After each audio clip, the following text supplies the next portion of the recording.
excited. Welcome to Athena's Crystal Secrets. This is a bonus class that I am gifting to you, really as a way of welcoming you into our online classes for 2022 and as a way of kicking off your education. Our classes start the week of the 10th of January. And then that'll be session 1, and then we'll move through the rest of the month. So in the meantime, while we get you up and running in the Facebook groups this week, I want to give you something to nibble on, something to kind of cut your teeth on a little bit, especially if you're new. If you're not new, I'm still hoping that this class is going to introduce you to things or maybe get you to think about things in a way that you haven't before. So I'm still hoping there's new, fresh content here for those of you who've been working with crystals and working with me for a long time. If you're brand new, I'm hoping this is a great place to begin. I'm hoping that I indulge your curiosity and kind of spark your interest for learning, and that this really kicks us off for a great start for the year ahead. I do want to tell you, I am so excited for 2022. I'm excited to be really doing a deep dive, finally, after 10 years, into what I believe are the 12 most important psychic and intuitive gifts, and that's what we're doing in the Soul Shift Oracle program. If you sign up for Crystal Masters and you've been thinking about upgrading, it is not too late. So when you watch this, if you want to upgrade for January, you can always downgrade back to Crystal Masters alone for February, so there's a lot of flexibility built into the program. I do want to remind you and get you excited about the fact that we are planning to go to Tucson as of the recording of this class, pending kind of seeing what's happening in the world around that time. And assuming that we are going, which I assume that we are, you guys in Crystal Masters are going to get all the behind the scenes fun from Tucson. So I hope you're ready and excited for that. That includes giveaways and special bonus content, little behind the scenes interviews I like to do. And so I'm hoping all of that is going to be a really fun bonus for you this month as well. So we're chock full of wisdom and offerings this month for you. Pace yourself. And just know that I'm really excited to be learning alongside you this year and bringing you what I think is a great curriculum to help you not only deepen your crystal wisdom and really come to understand the 12 primary countries where your crystals come from, how they're mined and brought to market, a little bit about the geology, history, and mystery of those places, and then in Soul Shift, really taking you on a journey to cultivate and develop and hone and integrate your personal and unique psychic and intuitive gifts. And so just want to say thank you for coming aboard. I hope that this year is exciting for you. And if at any time, if you signed up for Crystal Masters and you've been thinking about upgrading to Soul Shift, you can still do that. As of the recording of this and when you receive it, in the first week of January, we won't have started yet. So it won't be too late if you decide, I signed up for Crystal Masters, but I think I would rather do Soul Shift instead. And if you're happy where you are, I think you've chosen the perfect program for you. And we will get started with our classes the week of the 10th. Okay, now what I want to do today is kind of go a little bit broad and a little bit deep, okay? And there are some things in this session that I haven't covered in a long time, if I've covered them at all. So I am kind of hoping that this is, like I said, new content for even people who've been with me for a long time. You will see me look at my notebook a lot because I make a lot of notes. And because a lot of this information is technical, you will see me looking at my notes quite a bit just because I want to make sure I don't miss a thing in what I've planned for you. This is going to be hands-on too. As I teach you things, I'm going to be showing you things. Not every single stone I talk about, but quite a few. And that, if you're a visual learner like me, I'm hoping is going to help to reinforce some of the points that I'm making and bring some of the concepts to life. Sometimes for me it's easier when I can see the thing rather than just hearing about it. So that's my intention, is to try to bring the curriculum to life with a little bit of show and tell as we go too. So I want to take it all back here at the beginning. I want to spend a few minutes talking to you today about my personal crystal journey. This isn't something that I talk about very often. It's, usually by the time we begin our classes, we have so much information to cover and learn that I don't often rewind the clock and take the time to talk to you about how I came to this journey myself. And I thought maybe you would enjoy that. So I'm going to take a few moments now just to share some of my personal journey with crystals. So my first experience with crystals ever in my life was when I was a child. my family and I took road trips up the California coast. My parents didn't like to fly on airplanes, so when we went on family vacations, it was wherever we could get by car. And there were always little tourist shops, you know. It was one of my favorite things to do was to go in those little shops and see what they had. And I remember very clearly going into one of them that had and you've probably seen this too, like a big bin of stones and then little tiny velvet bags, like maybe 2 by 3 inch velvet bags. And it was like, you could put as many stones in that bag as you wanted for $3 or something like that. And I very clearly remember trying to pick all of the purple stones out of the bin. And I was very young at the time, much younger than my children are now. And yet I remember that moment very clearly. And so the first stone I really ever was connected to was amethyst. And I don't know if it's because of the energy, the vibration of amethyst. Looking back, I think maybe it was. My mom and my grandmother are both Aquarians, born in February, so that was their birthstone too. My mom had a beautiful amethyst necklace that she wore, especially when she was younger, that she bequeathed to my sister, which I think is so great. She left me a beautiful ring, family ring, and she left my sister that amethyst necklace. And I wonder sometimes too if it's kind of subconscious that I loved amethyst so much because every time she wore that necklace I just thought she looked like a queen. It was a very sophisticated amethyst necklace with pearls. And in any case, amethyst was the first crystal that really magnetized me. And then when I was a little bit older, probably around Zoe's age, 12, 13 years old, my parents owned a restaurant. And on the weekends sometimes, because I wanted to spend time with my dad and he was very busy, we would go to the restaurant and I would help. Usually as a hostess, seating customers in the restaurant. And the main hostess was an incredibly charismatic, warm, wonderful woman. Everybody loved her. I used to think that people came to the restaurant just to see her. And she gifted me a necklace, an amethyst necklace. And so I'm looking back at that time too and kind of starting to see that amethyst has always been really important to me. And then from there, my crystal journey expanded. So when I could, and you have to remember at this time, you know, I'm 48. In the 70s and 80s, it's not like on every street corner there was a metaphysical shop, you know. And what's sad is, for me, there aren't as many of those metaphysical shops now. The ones near me have been closing with some frequency, and I miss them. So I always say, if you have a metaphysical shop near you, you should go and shop with them. You don't always have to shop at Sage Goddess. It's kind of nice to give your local shops some love and some business and some attention, because in this era of online shopping, it's been hard for them, you know, I think a lot of them to keep up. But in any case, there weren't that many shops at the time, and so I would go to the 1 or 2 that were in my neighborhood and buy what I could with my allowance. When I turned 15 and a half, I got my first real job at a hardware store, as most of you know, and I loved it. And I worked with a couple of my friends, and it was a great job. I had a great boss, and in any case, my first paycheck went to buy crystal books. And again, at the time, there weren't even that many crystal books to be purchased. You know, this was in the mid-'80s, and it wasn't like there was a plethora of books out there. But I found the ones I could, and that's what my first paychecks as a young employee went to. And then whatever I could afford to buy at my local metaphysical shop. When I got a little bit older, there was an incredible shop near me in the beach cities here. It's now closed for the most part.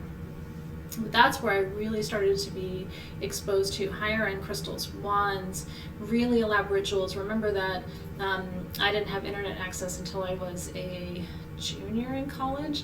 So this was still pre-internet. We couldn't go online shopping. There was no information about crystals online, right? I wouldn't even have known what you were talking about, which is probably hard to believe for some of you.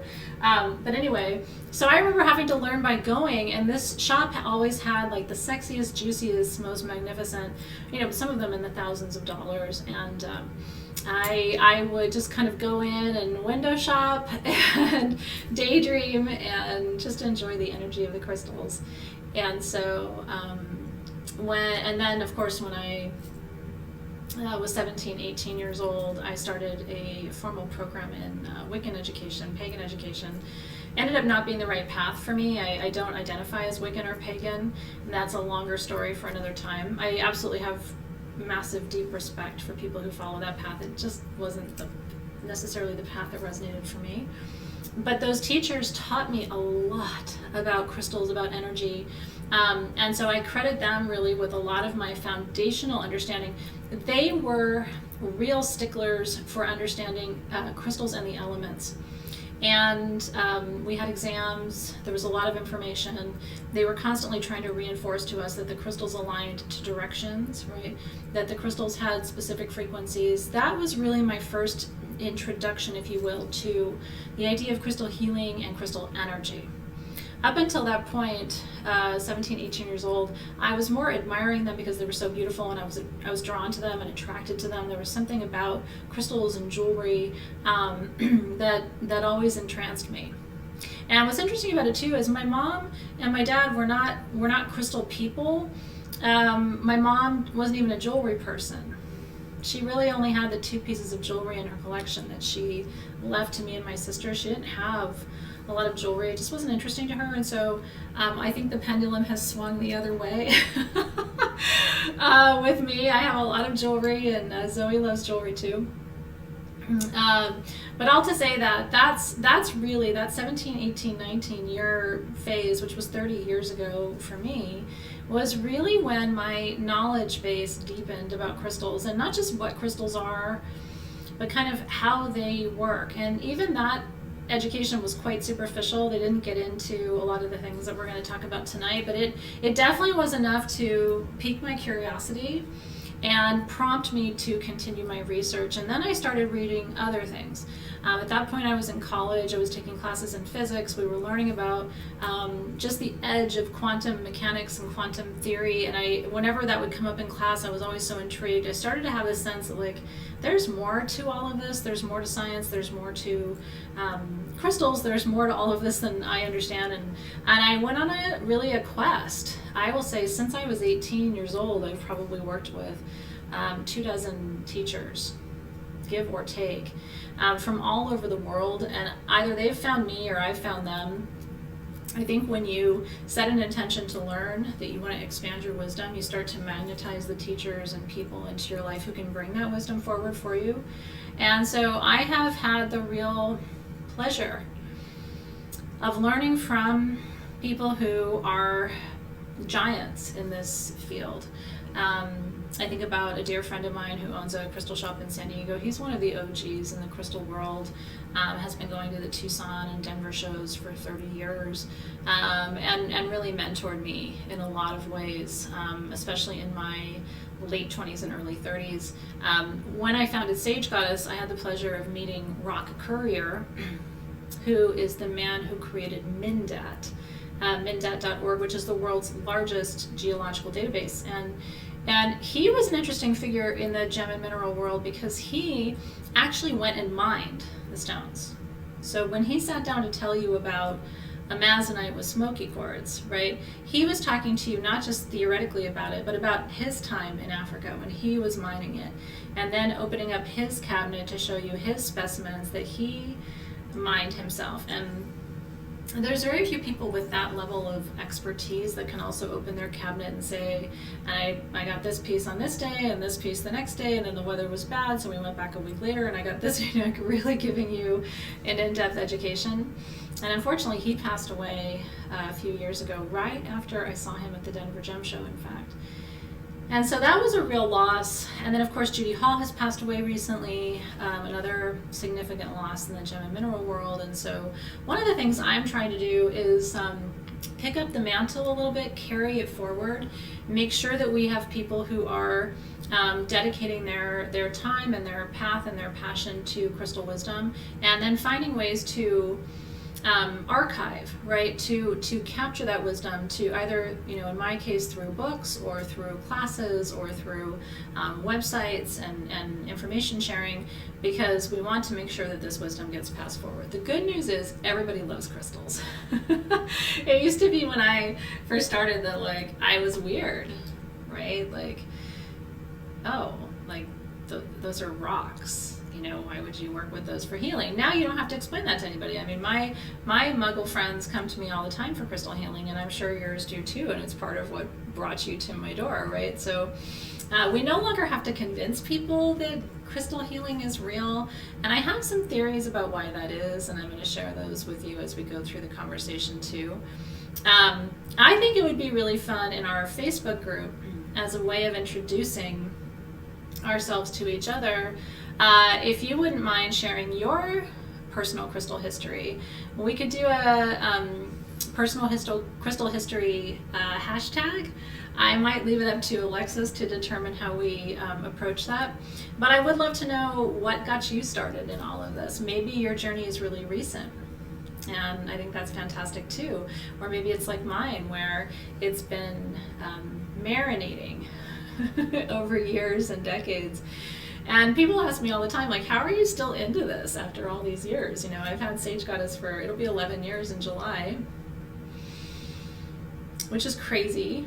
And then before that, I had an in-person spiritual community called the Muse that met live in San Diego for about 4 years. I was teaching and doing full moon and new moon ceremony with them and for them, and doing crafting classes and things. So I've been doing this for a long time. I think what keeps me interested is a couple fold. First of all, every year we discover new crystals. It's not like we're done. You know what I mean? We will discover new minerals and crystals this coming year. There's been a little bit less of that in 2020 and 2021 just because of COVID. A lot of mines were closed, especially at the height of the pandemic. And so that really set some of those major countries behind, like Brazil, for example, and Peru, which were really epicenters in so many ways for the COVID pandemic. Now that the mines are open and operational in those places, I think we're going to continue to hear about new stones. I'm lucky because people will, WhatsApp me and say, hey, we just found this new stone, are you interested, kind of thing. And so oftentimes I have opportunities to bring things to you through Sage Goddess that aren't even in the market yet, and that's always really exciting too. And we've had quite a few of those this past year that a lot of you have enjoyed. But yeah, I would love to know more about your personal crystal history. What brought you to this world of magic? One of the main questions I get asked quite frequently, and it probably won't surprise you, is it okay for us to mine crystals? And I always ask, like, by whom? Who is the authority that says, yes, it's okay to mine crystals, or no, it's not okay? My take on those questions about, mining and sourcing crystals is, I think if we weren't meant to find them, we wouldn't. There's a lot of mysteries on this planet that have never been discovered or solved, and I think this planet has a way of concealing what it doesn't want to be revealed. But I happen to think that nature herself is intelligent, and I happen to also believe that there's a source creator energy, and because I believe that crystals heal, I think it's good for us to mine them. I think we can mine them in responsible, sustainable, and what's the word I would want to use? I guess just responsible way. And I can tell you that at Sage Goddess we take a lot of time to understand, where do our crystals come from, who is mining them, are the conditions safe. In some cases with some stones like malachite, we actually have a certificate that shows that where our malachite comes from is non-conflict, because some of the stones that come from Africa in particular, in conflict zones, and that is of concern to some people. It may not be of concern to you, but I think about these things because I do, as a mother of 2 children, really want to make sure I'm leaving this planet in the best possible shape for them. And so that means making sure that our processes for retrieving stones are sustainable. One thing I also wanted to say, though, kind of in that vein, is we have not mined Gaia out. Every year there's new pockets of stones that you're familiar with, like, oh, they found a new pocket of this over here, they found a new pocket of ocean jasper in Madagascar, right? Every year Gaia births new energy in the form of crystals, and so I don't think we have to necessarily worry that like in our lifetime there aren't going to be any more crystals or anything like that. Sometimes you do see pockets of things get mined out, but it's not as common as you would think. And in fact, my experience with people who are mining crystals is that most of them care about the planet. It's a rare person who's in the mine who doesn't experience what I would call awe, A-W-E. My favorite story of this, and you've probably heard the story before, but it bears repeating. And we're going to talk a lot about this in Crystal Masters this year as well. There's a mine in Brazil where green aventurine grows with clear quartz, and it makes stripes. I haven't had that material for you in a long time. I don't know that we can get any more right now, just because Brazil was in a tricky way for the last year. But I'm always looking for it. But anyway, in the mine, it's a stripe of green aventurine, stripe of clear quartz, stripe of green aventurine, stripe of clear quartz. Almost like a green and white candy cane.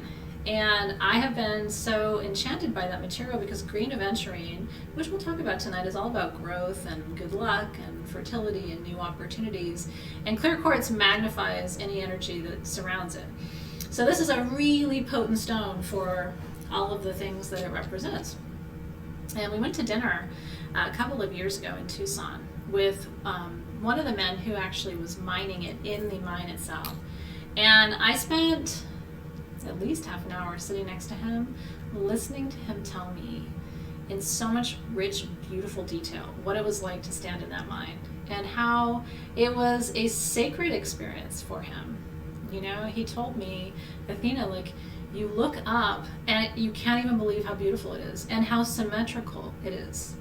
And you just can't help but think about how intelligent nature is, that she can produce with this kind of accuracy, right? These colors and these lines. And he said, as you're walking through the mine, it's like a rainbow of green and white and green and white. And he just said it was one of the most incredible experiences of his life. This is the man who's mining the stone. So I pass that along to you because it's important to know sometimes that the people who bring your stones, at least the ones that we choose to work with, and we are blessed that we get to choose who we work with, they really care and they think that these stones are magic, and they describe being in the mine almost like a child in a candy store. You know, it's like they're so excited to share their experience and the details, and oh my goodness, and it was so beautiful. And in any case, I hope that that inspires you to realize that there's a lot to this gem and mineral world, and most of the people that we work with are super passionate about it. Oftentimes it's family work for them. Sons will train, fathers will train sons, and in many cases fathers will train daughters and nieces. I have one family that works with the sons and then the one niece that he has, and it's just a really cool thing to see these skills being passed down, because it really is a skill. And in the cases where they are both mining and cutting the stones, that is a layer and level of expertise that takes decades to pass on. And so it's awe-inspiring. And then when you see the next generation starting to be trained and the grandfather starting to step back, and it's kind of a changing of the guard, it's this really incredible experience. So I enjoy that side of this world too, getting to know the people behind them. And then when people say, oh, I don't think we should be mining crystals, what I say is, you know, I think that's an okay perspective to have. I mean, I'm not going to debate that with people if they really feel strongly about that. But my experience has been that there are a lot of things on this planet that can help you and heal you. Whether it's crystals or plant medicine, right? There's a lot of things, a lot we don't even know about yet, that are here to actually modulate and regulate your energy so that you have an easier time with this human experience. And I think a lot of people struggle with the human experience, especially in the last couple of years. There's a lot of anxiety, there's a lot of fear, there's a lot of stress. And I think more than ever we have to look to the natural world for not necessarily cures, but I would call them partners or allies in the process of trying to figure out, like, what does holistic healing look like? And what I always tell people is there's no way a crystal's going to hurt you. You know, sometimes you'll see these posts in social media, and I don't comment on them, I don't give them a lot of airtime, but you know, your crystals are not going to hurt you, right? Even if you have a rough piece of malachite in your hand, you would have to really eat that or inhale it day after day after day after day after day and touch it and suck it and do all kinds of things that you're not going to do in order to experience any level of challenge. So sometimes I encourage people just to pass those posts kind of by. I think sometimes people get attention in social media when they say, oh, crystals are dangerous or whatever. I have worked with every crystal there is on this planet, and usually I've worked with it in an extensive way. And I work with some that people would say, oh, don't work with that, and I have not had any challenges or negative experiences. But I also don't, stick them in my food or chew on them or shove them up my nose and do some of the things that I think someone would have to do to really have a problem. But for the most part, I actually think your crystals are here to help you. I think they're here to heal you. And I think they speak to you. If you develop subtle enough senses to be able to pick up on them. And one of the things I'm going to be talking to you about a lot in this particular bonus class is subtlety. Right? When people say, okay, Athena, how do crystals work? Do I have to, what if I don't want to put it in my bra? Can I just hold it? What if I don't have time to hold it? Can I just put it on? Can I put it down? Does it have to be next to me, or can it be in another room? Is it working if I'm not looking at it, right? These are a lot of the questions that I get. And as a crystal healer, you're going to get these questions too. And remember, these are good questions, right? Sometimes a lot of us who've been doing this work for a long time, we forget that we also would have these exact same questions if we were coming to this work now. Like, how does this work? Like, if you haven't been introduced to energy as a concept and the understanding that there's more to us, there's more to me than this physical body that you see, right? There's an aura that extends 12 inches beyond my body on all sides. And that aura is subtly picking up on, as well as sending, energies at all times. It's sticky, this aura thing that we have. It's like a gauze shroud around you. Really, it is. In medicine space, you can actually see it, and you can play with it. I've sat for hours and pull. And sometimes, if you try it and experiment with me, if you will, just because if you're sensitive enough, this might work for you. Hold your hand out like this. This is my left hand. Spread your fingers as far apart as you can. And I want you to take your thumb and your index finger of your right hand, and I want you to tap in between your fingers. Don't touch your fingers. Tap in between them. Did you feel that? Just subtly, right? You feel it, right? You can feel the pressure. It's not just air moving. There's a pressure that you don't feel when you move it away, but as you move it closer, right? You are in the subtle energy field of your hand right now. And you can pull this energy out, you can push this energy in, and it goes all the way around. It's not just those two fingers, right? You can pull, you can push, but as you start to tap in and around the energy field, you start to notice a very, again, subtle is the word of the day. It's a very subtle energy, but it has an elasticity to it. It has an electromagnetic charge to it. And so working in that field is how we do crystal healing. And that field is most to your 3D mind and body and senses. You can really feel it at 2-3 inches, but the reality is out 12 inches, you're still operating there. So anything I do out 12 inches from my body is still impacting my body. So to be a crystal healer means you work in the domain of the subtle. And when people say, well, is it working if I'm not looking at it? Is it working if it's not in the same room with me? What they're telling you is they're not yet aware of subtle energy, what we call the subtle body. So if they think that a crystal's only working when you're looking at it, what they don't understand yet, that you can help them understand, is that their crystals each have a unique frequency. And this is how crystals work.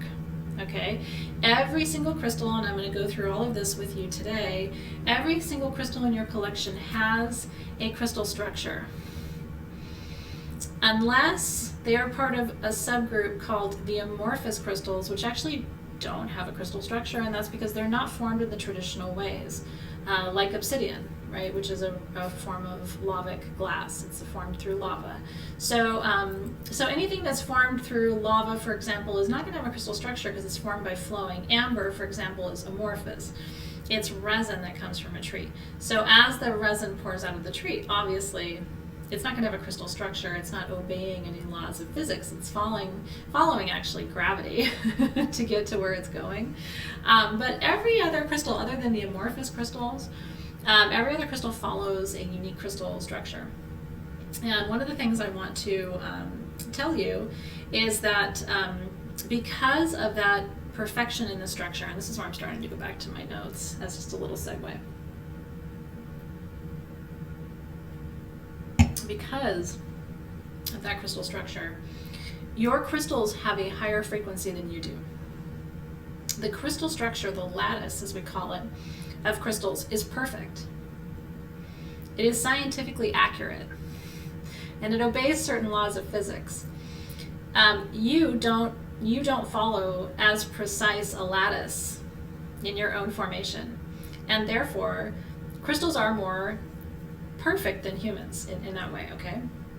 And by perfection in a scientific sense, I mean uniform, right? They're completely homogeneous in their ability to follow these specific patterns and lines and angles. And so the reality is, when it comes to crystals, we actually have a lot to learn from them.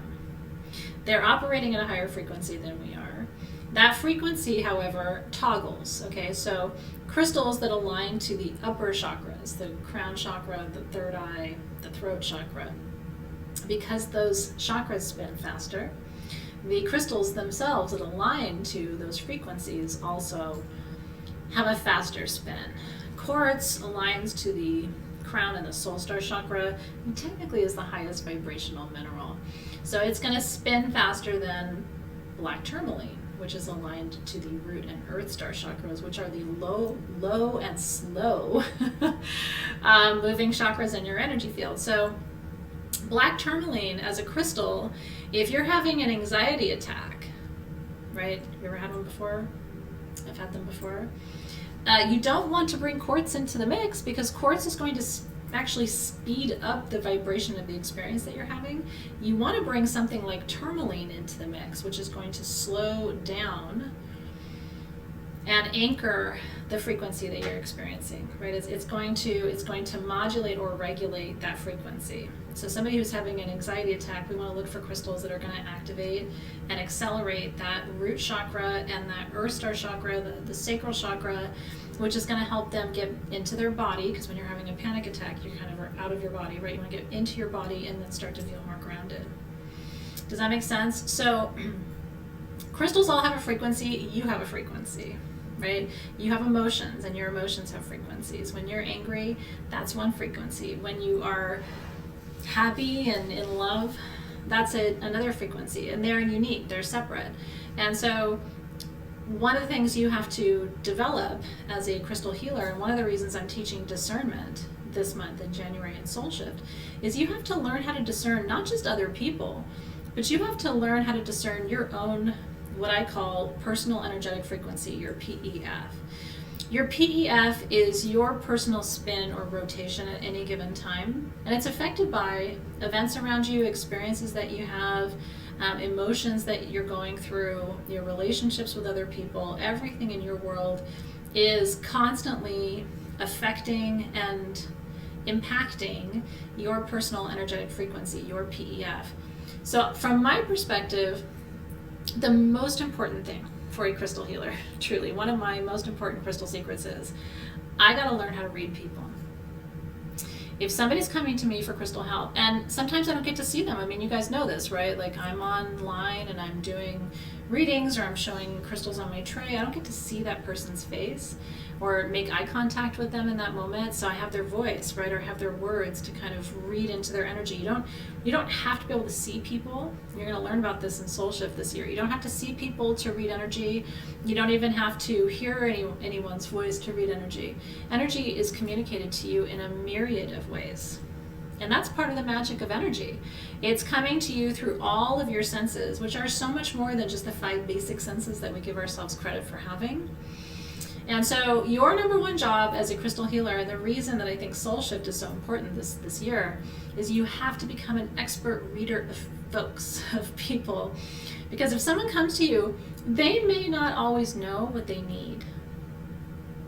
Someone might come to you and go, well, I'm here because, I have not been able to manifest what I'm looking to manifest. And I know what it is. I know what it is. You don't have to tell me. I know what it is. It's because I'm not working hard enough. And your job as a crystal healer is to listen to that person. Like, if I worked harder, I know, and I've been procrastinating, and I need to stop that, and I need a crystal to help me not procrastinate. And you're listening, and you're discerning, and you're going, that's actually not why it's not happening, right? It's not happening because you're not in alignment, or you've been going through grief, and it's not, the grief in your system is not allowing energy to move through. It's creating a blockage. So you've got someone telling you something consciously, and then you've got other energy and information and wisdom coming in through other channels to be able to say, I hear you. Have you considered these other things? Because if I just give you a crystal to make you work harder, and I think there's some other underlying issue going on, that's actually not going to help you. And then you're going to come back to me and go, well, I guess crystals don't work. Whereas if I give you a crystal for emotional release to help you move that grief, then I think I'm getting at the kernel, right? The pearl, the nugget of what's actually going on. And then that person's going to say, that was a breakthrough. And come back to me and say, okay, I think I'm sensing a movement in the energy. Maybe it wasn't just that I wasn't working hard enough. So I think your number one skill as a crystal healer is to become an expert in discernment and being able to read people's energy and know where the energy is coming from, and also start to be able to gut check that energy. One of the tools I use every single day, and if you've been working with me for a long time, and some of you have, so by the way, thank you for that, I always have my pendulum. I just always do. I have a pendulum in my purse. I have two on my altar here. I have one at the office. I have one in my travel makeup bag, because if all else fails and I'm traveling, I know I always have my makeup bag, so I will have a pendulum. And then if all else fails, I use my magician pendant. So no matter where I am, I have a pendulum. It's really important to me. But what you can do is, as people are talking, right, just as you're listening, run the pendulum, right? And I can ask subtle questions like, is that what it is? Is it that she needs to work harder? And even now the pendulum's like, no. Just keep listening. Oh, okay. Okay, so is that what it is? Am I correct? That she's got some grief or some energy that's stuck in the field, and that needs to be moved in order for her to... And this can be an internal kind of silent monologue that you're experiencing, and yet that information is going to be so powerful and absolutely move the needle for that person. So that is kind of just one of my secrets is find out, and especially if you're in soul shift, this is going to happen for you this year by definition anyway, but find out what the best channels and resources are for you personally to be able to understand information as it's coming in and be able to translate that information in order to be able to understand what's really happening. As a crystal healer, whether people realize it or not, they are expecting you to get underneath it. I call it looking under the hood. People have an innate sense when they're coming to a healer that if they had all the answers, they would have sorted things out by now. So usually when they come to me, at least, they're a little bit open-minded. Like, listen, I think I know what's going on, but I also kind of think if I was right, like, I wouldn't be dealing with this anymore. So, and then giving me permission to kind of go in and see what else might be happening under the hood. And that's where all of my gifts of discernment and becoming a better channel of information become into play.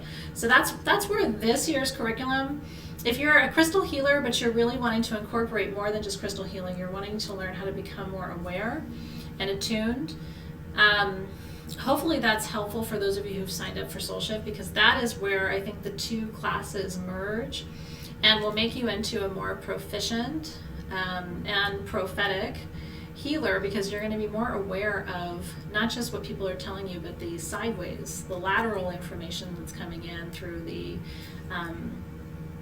the less talked about channels and the way we expect to receive information.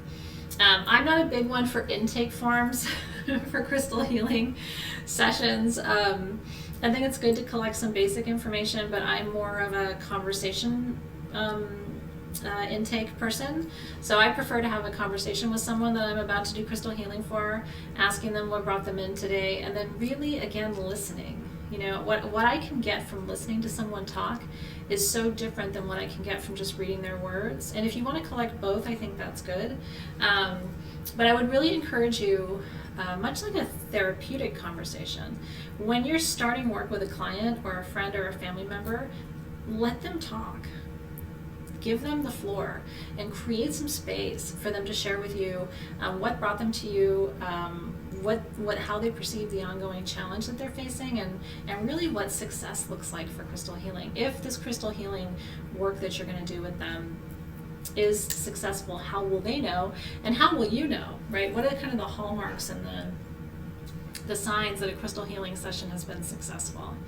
And so that's kind of a little bit more about how I like to work with people too. Okay, crystals go to the cause of dis-ease in order to change the frequency and realign toward healing. So the other thing I want to tell you is get used to trusting your crystals, and get used to trusting the instinct that you have to buy crystals sometimes. I have found as a crystal healer that sometimes I'm really drawn to a stone, and I'm thinking to myself, I don't want that, I don't need that, I don't think I need that. And then it turns out 2 or 3 months later I meet somebody and that crystal wasn't for me, it was for them. Or 2 or 3 months later something unfolds and I realize, whoa, I actually really needed topaz, and if I hadn't bought that or been brought that opportunity to find that stone, I wouldn't have the piece that I need right now.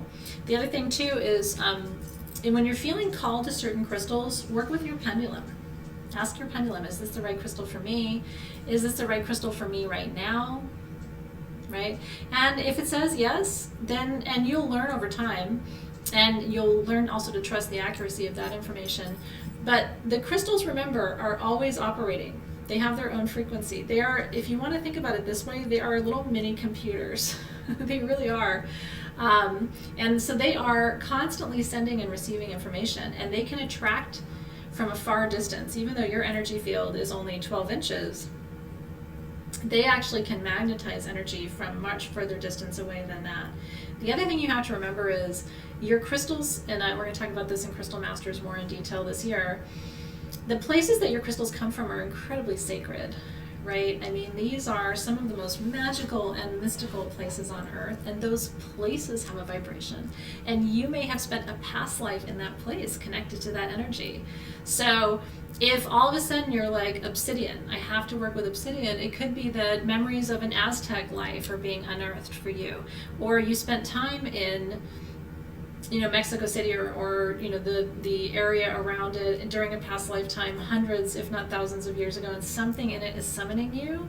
And sometimes, people always ask me, how do past lives get awakened? Crystals are great activators of past life wisdom, because they seem to call us and want to work with us at specific times and stages in our lives. The reverse is also true. Sometimes you will feel, not that you want to get rid of a crystal, but that your work with it is complete. That has happened to me many times.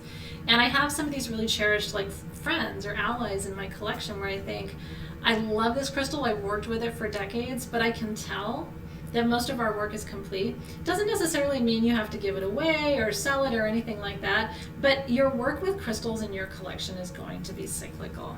And that's because, as I say, crystals are uniquely attuned to frequency, and not just the frequency of what is, but the frequency of what could be. And so crystals will call themselves into your field to help you reach an ideal state that isn't your current state. And then all of a sudden you're like, wow, I feel really inspired to change my eating habits, or this new love interest has come into my life, and lo and behold, have you had this kind of experience before? Because I will tell you, it has happened to me so many times, even in the last year. There were so many crystals, not so many, but like half a dozen before my mom died. I can look back and I can see the chronology, And so I was being drawn to certain crystals, certain incenses, certain resins. And at the time I was like, well, I'm just going to kind of go with it. You know what I mean? Trust the process. And there, in so many ways, I can look back and see how some of those tools were magnetizing themselves to me almost in anticipation of my need. And then, like I say, once that period is complete, which for me, a lot of my grief has been navigated in the last 4 months, and I'm moving to different phases and stages now in my process. Some of those crystals are not as critical to the practice anymore, but I'm so glad I had them, and I'm so glad. And then I also had some friends and clients who sent me crystals who were like, I just feel like you need this flower agate heart, for example, or this little pre-night angel. And it's like, yeah, you know, and they knew, they could feel into it too. And those are the people I would call, you know, sort of automatic crystal healers, right? They just tune in, and they will send something to someone or reach out to someone and say, I think you need to think about this, or I've been feeling called to gift this to you, or this is in my collection, but I think it's ready for a new home. Always honor that impulse, because what that tells you is your crystal healing skills are being honed. And the greatest gift, I'm probably going to sound like a broken record in this class, but the greatest gift you can give to the people in your life is to become a good channel, truly. And to become someone who's good at discernment and being able to translate wisdom from the spiritual world. That is an invaluable skill, and it is a skill you can develop. Everybody can do it too. There isn't a single one of you watching who I would say, well, maybe not you. You know, like, you do have this ability. One of the things that you're going to realize this year, though, is if you want to develop these skills, you do have to practice. That's been my experience. The more time I dedicate to working with the crystals, listening to the crystals, connecting with the crystals, gridding with the crystals, do you know what I mean? Acknowledging the crystals, even just spending time sometimes cleansing crystals, and we're going to talk about that today too. The more time I invest, I feel like the more energy I receive from them. I feel like the relationships deepen. And that's why whenever I go to someone's house and I see crystals in drawers, I'm always like, oh, get your crystals out of the drawers. They wanna be seen. They don't have to be, you know, around you all the time. I curate things, so I'll take some things out and put some things back, but I do try to make sure everybody gets some airtime. And it might be good for you to make that part of your practice too. Okay. Couple of interesting little tidbits that I wanted to share with you, just things that I was jotting down in my notes. So these may not hang together coherently necessarily, but I still think it's interesting information for you to have. In ancient Sumeria, so you know, crystals have been worked with since the beginning of time, and we have marginal records about this, right? I mean, the reality is the Sumerians did not write detailed records of their work with crystals. We have a lot of artifacts, cylindrical seals and stuff. You know, if you've read my crystal history book called Crystal Lore, then you know all of this. If you haven't, it is a good historical resource. It's under $20 on Amazon. Sometimes I have signed copies at sagegoddess.com. I don't know if I do right now. But of my 3 books that I've written, Crystal Lore is the one that's probably most relevant to us. The Ultimate Guide to Chakras will be helpful for Soul Shift. But for Crystal Masters this year, I would say Crystal Lore is more useful. But in case you don't or can't, for whatever reason, read the book, I can tell you that some of the foremost ways that we know that the Mesopotamians, for example, worked with crystals is they, if you had money in Mesopotamia, then what you wanted to do more than anything was sign everything with your name, okay? And so they would make these little cylinders, these little seals, and they would engrave their name on it in cuneiform. And then they would roll it onto the clay tablets, because everything was written on clay tablets. So if you had money, then you could write something and actually sign it. And the reason that was so valuable, it's probably crazy to think about it today, but in ancient times, it wasn't guaranteed that there would be a lifelong or even a history-long remembrance of people, right? We didn't have grave markers, we didn't have historical records and documents and, you know, birth charts and death, you know, certificates and all these things. So really the way to get yourself recorded in history was to have a cylinder seal. So we don't have extensive wisdom about the use of gems and minerals in Mesopotamia, but We do know that there was some awareness and appreciation that crystals could be used for healing and also for abundance, and could also be connected to energy work done at different moon phases and cycles. Da Vinci is quite famous, kind of fast forwarding through history. Da Vinci is quite famous actually for working with amethyst, which gives me a little giggle just because I told you about my real strong initial connection to amethyst. So he believed that amethyst dispelled evil and boosted his clarity and creativity. So he would, if he was sketching or doing any kinds of illustrations or technical work, he would always have amethyst around, which I thought was interesting. Now, when it comes to, do we have proof that crystals work? One of the things, and I like to arm you with some of this information because you'll have friends and family who are like, really? I mean, like I said earlier, I think most people at this point acknowledge that crystals have value and that they do have energetic properties and they do have unique frequencies. Like, we can measure these things, right? In 1880, the Curie brothers identified something called piezoelectricity, P-I-E-Z-O electricity. And so this, when you put pressure on crystals, it generates electricity. That's what piezo or piezoelectricity is. It's the putting of pressure on the crystals to create and generate electricity. And this process led to the use of quartz, as you know, for microphones, watches, blow dryers, and lots of other forms of technology. In 2007, there was a study in France of the healing properties of crystals. And you know what's funny, when people talk about this study, what drives me nuts is what they focus on is the concept of the placebo. So what ultimately they ended up saying in the study is, maybe crystals work, maybe they don't, but what we know is true is that if you are holding a crystal and you believe it's going to help you, then it does. And that's called a placebo effect. It's like, if I give you a little pill, and I tell you it's medicine, but it's just sugar, but you believe it's medicine, and you believe you're going to feel better after you take it, you probably will. And that is a legitimate scientific outcome of research called the placebo effect. So that's really what that French study said at the end of the day, is like, well, maybe they work, but it could just be placebo. Like, oh, I'm holding this quartz, so I know I'm going to feel better, and so therefore I do feel better.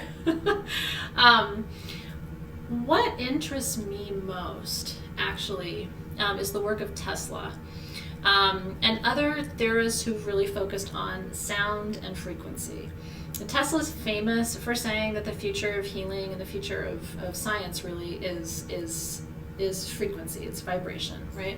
And it's also mathematics and sacred geometry, right? Which are connected because certain frequencies create certain geometric formations. We see this in water and other forms of natural substances, and the impact of the frequency on water and other things, right? Even in your own body. And you can find a lot of that on YouTube, so if you ever want to go down those rabbit holes, it's a fun rabbit hole to go down. But in any case, back to our topic at hand with crystals. Every crystal, because it has a unique structure, also exerts a unique frequency. And this we know to be scientifically true. And we also know that your moods and your energy and your emotions have their own frequencies too. So what I like to say when people say, how do crystals work? I like to say it's the interaction effect. Okay, that's my own term to describe what happens when the energy field of a crystal is interacting with your personal energetic field, or that of a friend or a family member or a client that you might be working on. There is an interaction effect, and that interaction effect is what I was saying earlier, which is the regulation or the modulation of the frequency of the person. Humans can shift their frequency. We are conscious and sentient, right? So we can consciously shift our frequency from one emotion or one state of being to another, right? Crystals don't do that. Crystals are maintain their one resonance, right? Their one focus, their one frequency, their one job, if you will. So that is crystals are more perfect than we are in the sense that they have a unique and a very specific and accurate crystal lattice along which they form by these certain laws of physics. But we are less perfect because we don't have that perfect structure. But I think we're more malleable, if you will. I think we're more magical because we have this ability to consciously shift our frame of mind and our perspective, and we can consciously choose to work with crystals and essential oils, which also have their own frequencies, right? Essential oils are living plant medicines. We can work with tuning forks and singing tools that are also specifically and deliberately attuned to those frequencies, and those will in turn shift the frequency that we experience. So much of the human body is water. That's one of the reasons I believe sound has such a dramatic and instantaneous effect on how you feel after you listen to a beautiful singing bowl or someone playing a drum, or any kind of tool really that has a specific resonance. You feel different. You feel better. And I don't think it's a placebo effect. I think it is really the effective vibration and sound and frequency on your human emotional state and the impact on your personal energetic frequency. So this is how I explain crystal healing to people who are new to it. This is what I believe to be true of my own experience of crystal healing. And this to me is the magic of crystal healing. But this is also the creativity. This is the art of crystal healing, because the art of crystal healing is you gaining discernment, you learning how to read people, not just what they're telling you they're here for, what they think is going on, but what you're actually picking up in the subtle field, right? Of like the words beyond the words, the energy beyond what they're sharing with you, right? And which they may not even be consciously aware of, and it becomes your art, your gift to bring that awareness and that knowledge forward. Okay. So now I want to let's double check one thing. I'm gonna go here first. Yeah, let me talk about one more thing, and then we're going to go into crystal structure and how that relates to the properties of your crystals. And I hope you're having fun. When I talk so much, I do have to take a lip gloss break. Don't judge me.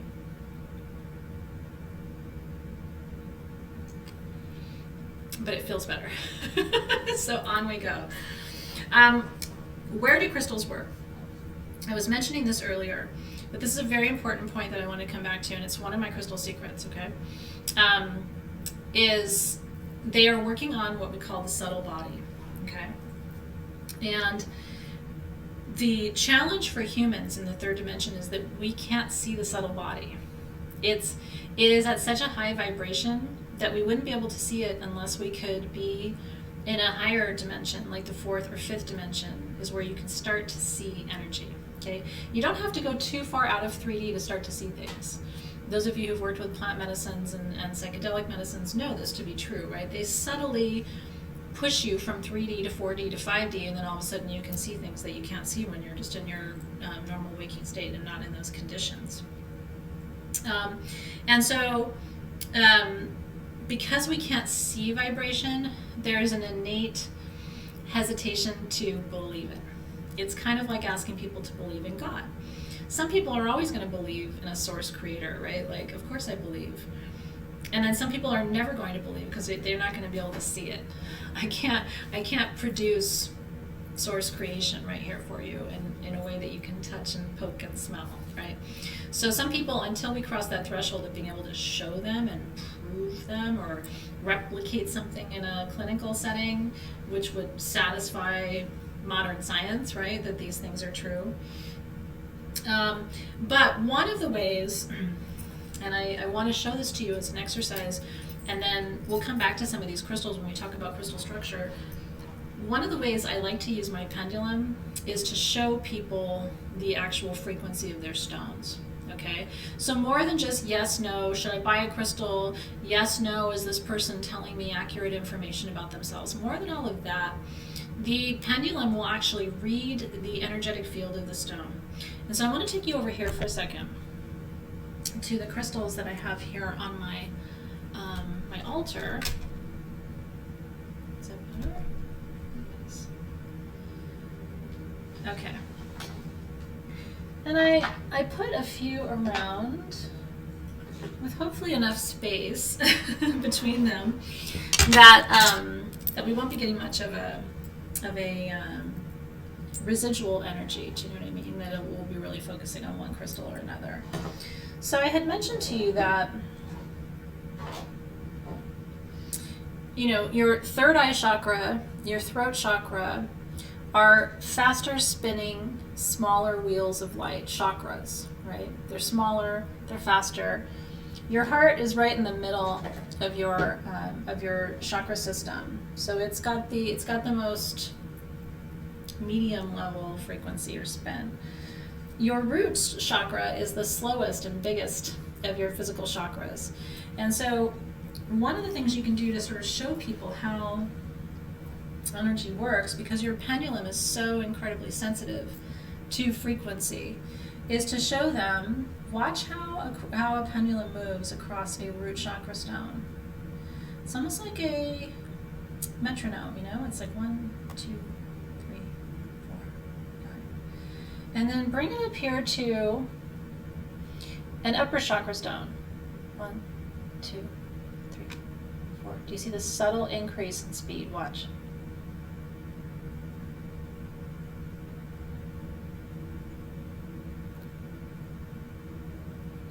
It's also a tighter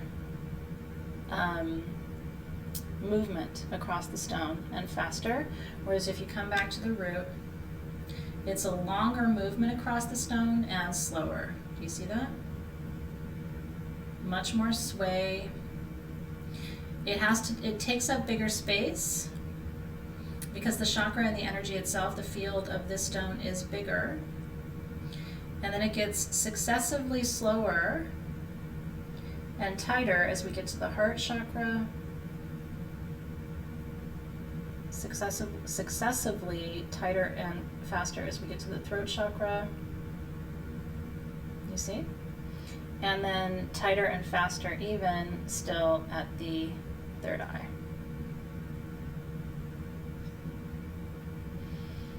And then back to that wider field of the black tourmaline.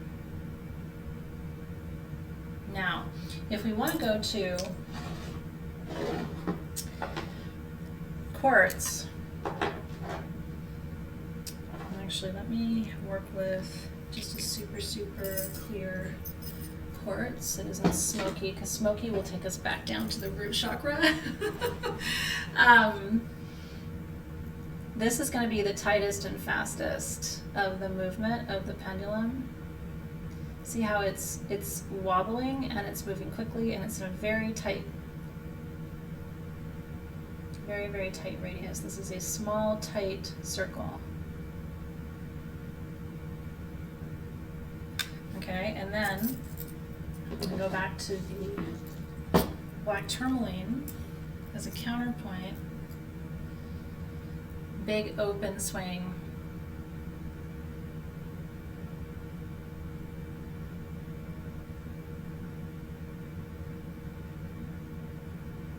Amazing, isn't it? How it just tightens, tightens, tightens up because those upper chakras are smaller and the spin is different. The lower chakras are bigger, and so there's a bigger field to account for. So I did want to show you that just as a sort of a practical example of how your pendulum can help you assess the energy of your stones, and to show you that there really is a difference between working with a super high crown chakra, soul star chakra stone, and working with a root or earth star chakra stone. Let me see what else I wanted to tell you about that.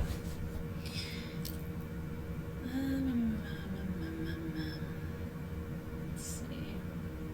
The other thing I wanted to tell you is that crystals have, by most accounts, the biggest impact on in the human body on the central nervous system, the brain and the spinal cord. And what's interesting is, and I didn't mention this as part of my crystal journey too, but it's an important one. I really think that when I was diagnosed with multiple sclerosis, which was 11 years ago this year, which is crazy how much time has gone by. It was a life-changing moment. I think any of you who have a disease or condition that is incurable and progressive, there's like the moment that you hear that news, and then there's life before that and life after that. But I don't complain, and the reason is that I wouldn't be sitting here with you right now if that moment hadn't come. That moment gave me a lot of courage to think about living my life in a way that was more aligned to my interests and my passions and my desires. I probably would have stayed in my other profession longer if, I hadn't had that moment, that real epiphany about my health. So in any case, but when I was diagnosed, I went online and started doing research, and it was all bad news, right? It's like, and if you've had a serious illness, I'm sure you've had that experience. Like, if you go online and start reading, people only post the worst outcomes. They never post the happy stories, right? So there was nobody like me saying, oh, you can totally live a happy, healthy life with this. Everything was bad news. So I decided just to go a holistic route. I started Western medication for it, but then I also went to all my non-traditional healer friends and said, okay, and I went to my friend who's the crystal healer and said, what do I need to battle this? And he said, you have to remember that this is the area of expertise of your crystals, right? Your crystals are, sure, they're good for muscles and bones and tendons and things. But he's like, they're so good at nerves. Because your central nervous system, that spinal cord and the fluid and the brain stem, house that whole infrastructure houses your 7 chakras, right? From your crown at the top of your head, the top of your brain, to your root at the base of your spine. And he's like, this is their Olympics. Like, you give crystals a chance to work on the CNS, on the central nervous system. They've been training for this all their life, right? And so it was so reassuring to me. And he said, but even still, there's still certain crystals that are better at CNS work, like kyanite, for example, which is still, in my opinion, a master healer. Sugilite, which just has this reputation, and it's well earned for being really capable of healing for serious, ongoing, and systemic diseases in the human body. So I worked with sugilite, eudialyte, which we've talked about in Tibetan quartz, because the theory is that, and we're going to talk so much about this in Crystal Masters, so I don't want to go down this rabbit hole too much, but there is a theory out there about the role of carbon in human healing processes. And I have been researching it for a long time because I've always felt that Tibetan quartz and diamonds were potentially 2 of the most important minerals that one can work with for healing, especially of the central nervous system. So that's really where we're going to be focusing a lot of our attention, like a laser, in January Crystal Masters, so I hope you're excited about that. But I mention this to you because one of the reasons that crystals are so helpful for anything that affects your brain or your spinal cord or your nervous system, the nerves in your body, one of the reasons they're so good is that that particular system is already wired to understand energy and to receive fluctuations in energy vis-a-vis these tools that we know are accurate regulators of that energy stream. So I hope that makes sense. But the brain and the spinal cord, anything that you have there, your body is already sort of pre-wired to receive crystal healing because the crystals themselves are so ready to activate the chakras, and the chakras live in that spinal column in your body and around, of course, your brain. And so your CNS is your energetic operating system. It really is. And it's not that the rest of your body doesn't matter, because of course it does. And we get aches and pains and bumps and lumps and all the things in different parts of our body. But the root, right, the core of our healing has to begin in that CNS, has to begin with those chakras.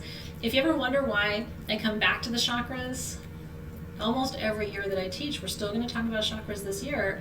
It's because it bears repeating if we've talked about it before, and there's a 1,000 different ways to come at chakra education too, because there's so much to them. They're not as simple as people represent them to be on the surface, right? There's a lot that goes into the function of the energetic system, your operating system. It's very complex. It's to me, it's the miracle of life, how our nervous system functions. And in particular the vagus nerve, which is the largest nerve in the body that touches all of the internal organs, and really you can learn how to tone that vagus nerve, and I've taught you this before with your breath and with mantra work, which is so healing for the vagus nerve. So anyway, if you have anything to do with nerves or the central nervous system, you're going to find in particular that crystals are probably the most healing. So now for the next part of our program, I'm going to be talking to you about crystal structure. There are really 7, depending on how you think about it, 8 different crystal structures that your crystals obey as they grow. These are innate to the crystals. This is a subject, by the way, that could get very complex, and I don't want to make this into too much of a science class. And I'll tell you why. I don't think it helps you as a crystal healer. I don't think knowing every single angle of the internal structure of your crystals is going to help you be a more proficient crystal healer. That's certainly information that you can access and find. I'm going to be talking to you about the high level structure of the 7 categories, and then what I think the properties are aligned to those crystals. And my hope is for this part of our work together that in hearing me talk about these groupings of crystals by structure, you're going to start to see some kind of common themes and patterns, and that you'll be thinking about these crystals and these groupings a little bit differently as a result of the information that I'm going to share with you today. I also think that certain structures align more closely or intuitively to our own psychic gifts. And so where it's relevant, I'm going to speak to that too, because that is part of what we're focusing on in our programs this year, certainly in Soul Shift. And so those of you in Crystal Masters may not be as interested in the connection between the crystal structure and the psychic gifts, but for those of you who are in Soul Shift, and that will be most of you who are watching this with me, I do want to be able to give you as much information as I can. So I hope you enjoy this part of our class too. Okay, so the 7 crystal systems, we're going to start with the triclinic crystals. Triclinic crystals. And there are some very familiar friends in this category. Kyanite, which we were just talking about, which is one of my favorites, is among them. What's interesting about kyanite, by the way, and I wanted to mention this before we go too much further in, I want to make sure I don't forget. People ask me all the time, so let me speak to this, then I'll come back to crystal structure. How do you clear your crystals? Do you clear your crystals? And I wanted to be sure to mention this in my Crystal Secrets class. The answer is I do not clear all my crystals all the time. I don't. I used to. I really did. And I used to charge every single one of my crystals at the full moon if we didn't have an eclipse. Every single one. I have since kind of changed my tune about that. And the reason is I have learned how to listen to my crystals. Certain crystals will ask to be cleared if you pay attention. You'll just get this feeling one day like, I think I need to take that one and, run it underwater or sit it in a dish of salt. Or my favorite techniques, which are the least potentially harmful to your stones, because some stones you don't want to submerge in water, right? Selenite, gypsum, those are going to dissolve. Most of your crystals will be okay in water. Remember that a lot of your crystals grew in water.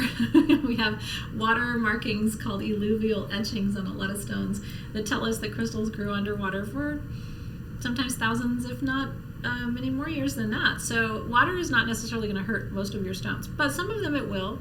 And so my 2 favorite ways to clear stones is actually with a triclinic stone called black kyanite. And I am telling you, it is as simple as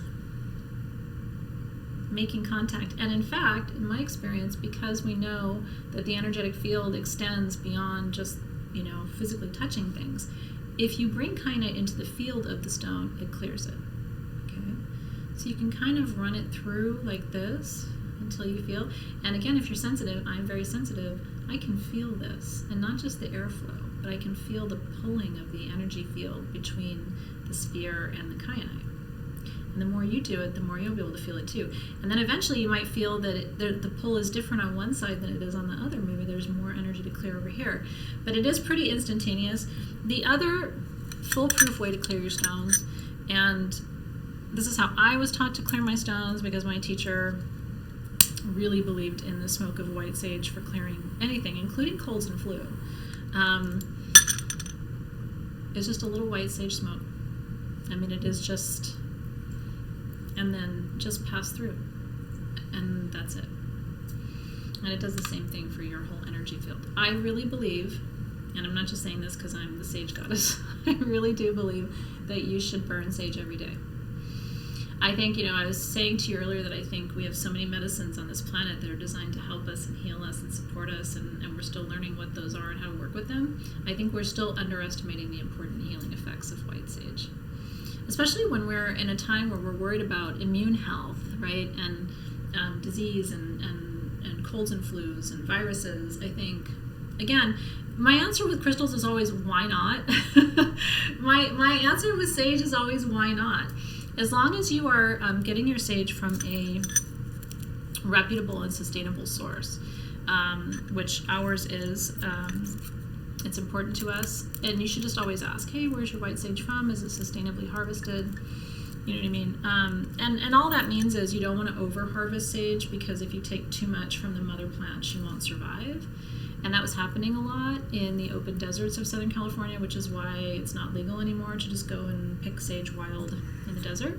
Because, it was done to an extreme where, as with all things, we have to find the balance. It just wasn't harvested in a good way. But anyway, I just wanted to share that with you about cleansing and clearing crystals. I also don't think you have to take all your cuties out every full moon and every new moon to bathe them in the darkness or in the light. I really do believe that moonlight is so powerful that it comes through windows, roof, everything. Again, I think a lot of times we have a very 3D sense, a very human, narrow sense of how energy works, of how light works, of how all these things. Does that make sense?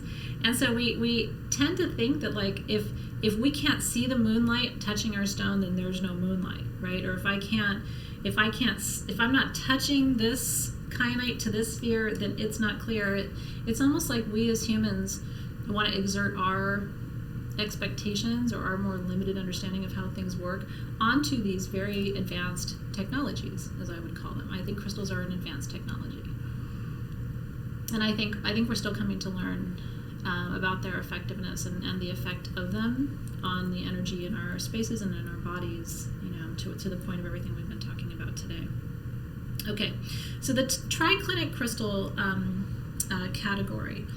At the high level, this is the least symmetrical of all of your crystal systems. The crystals in this category, by the way, kyanite, axonite, which is one of my favorite stones for pain relief, axonite, ahoite, which comes from Arizona, very difficult to find, but master healer also, amblygonite, which comes from Brazil. We've had that for you. It's a very helpful stone for ADHD.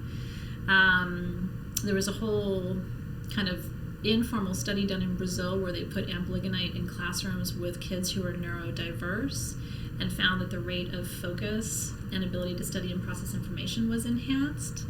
Not a scientific study, but one that my friend was involved in, so I know it firsthand from him, and he said that parents and teachers couldn't believe it. But if you believe in energy, then it does make sense, right? And then the other ones in this category, labradorite, which is a member of the feldspar family, new beginnings, new visions, turquoise, which is an ore of copper, right? So where you find copper, that's where you'll find turquoise. And then rhodonite, which is that pink and black stone that kind of represents the light and shadow of love and the balance of masculine and feminine in love. And so all of these crystals have these unequal axes in relationship to each other. So it's not a symmetrical growth pattern. And one of the ways that I think this shows up in the metaphysical properties of these stones, these are all stones about fluidity and following your instinct and your intuition, right?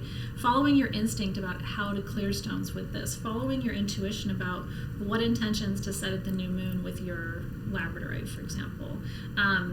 Feeling into what's possible, how a stone like amblygonite can shift a mental state, right, from disorganization to focus and structure.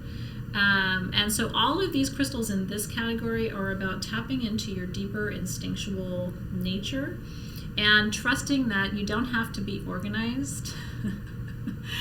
This is good news for a lot of us. You don't have to be organized to be intuitive.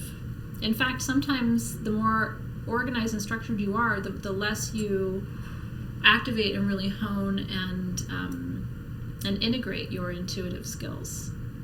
You know, that's been my experience anyway. It's like if I'm trying to overthink a healing session, I immediately shut off my intuition. It's like I have to just let it go, let it be, and trust the process, and also trust my own wisdom and my own discernment, my own intuition, and know that the information I'm getting from the client and from the setting and from my own, experience, and all of that is working in synergy to create the best possible outcome. So those are the triclinic crystals. The second category of structure is called monoclinic. These include azurite, starolite, sphene, spodumene, which includes the kunzites and the hidanites, moonstone, which you know and love, datolite, which is a mineral from Mexico. It's really good for memory. I've been trying to get some for a couple of years, and it has eluded me at every turn. I still continue to ask about datolite from those I know in Mexico. Now, this particular structure is interesting. It's more organized than the triclinic structure. It has two angles at 90 degrees to each other. So it creates kind of an inner parallelogram.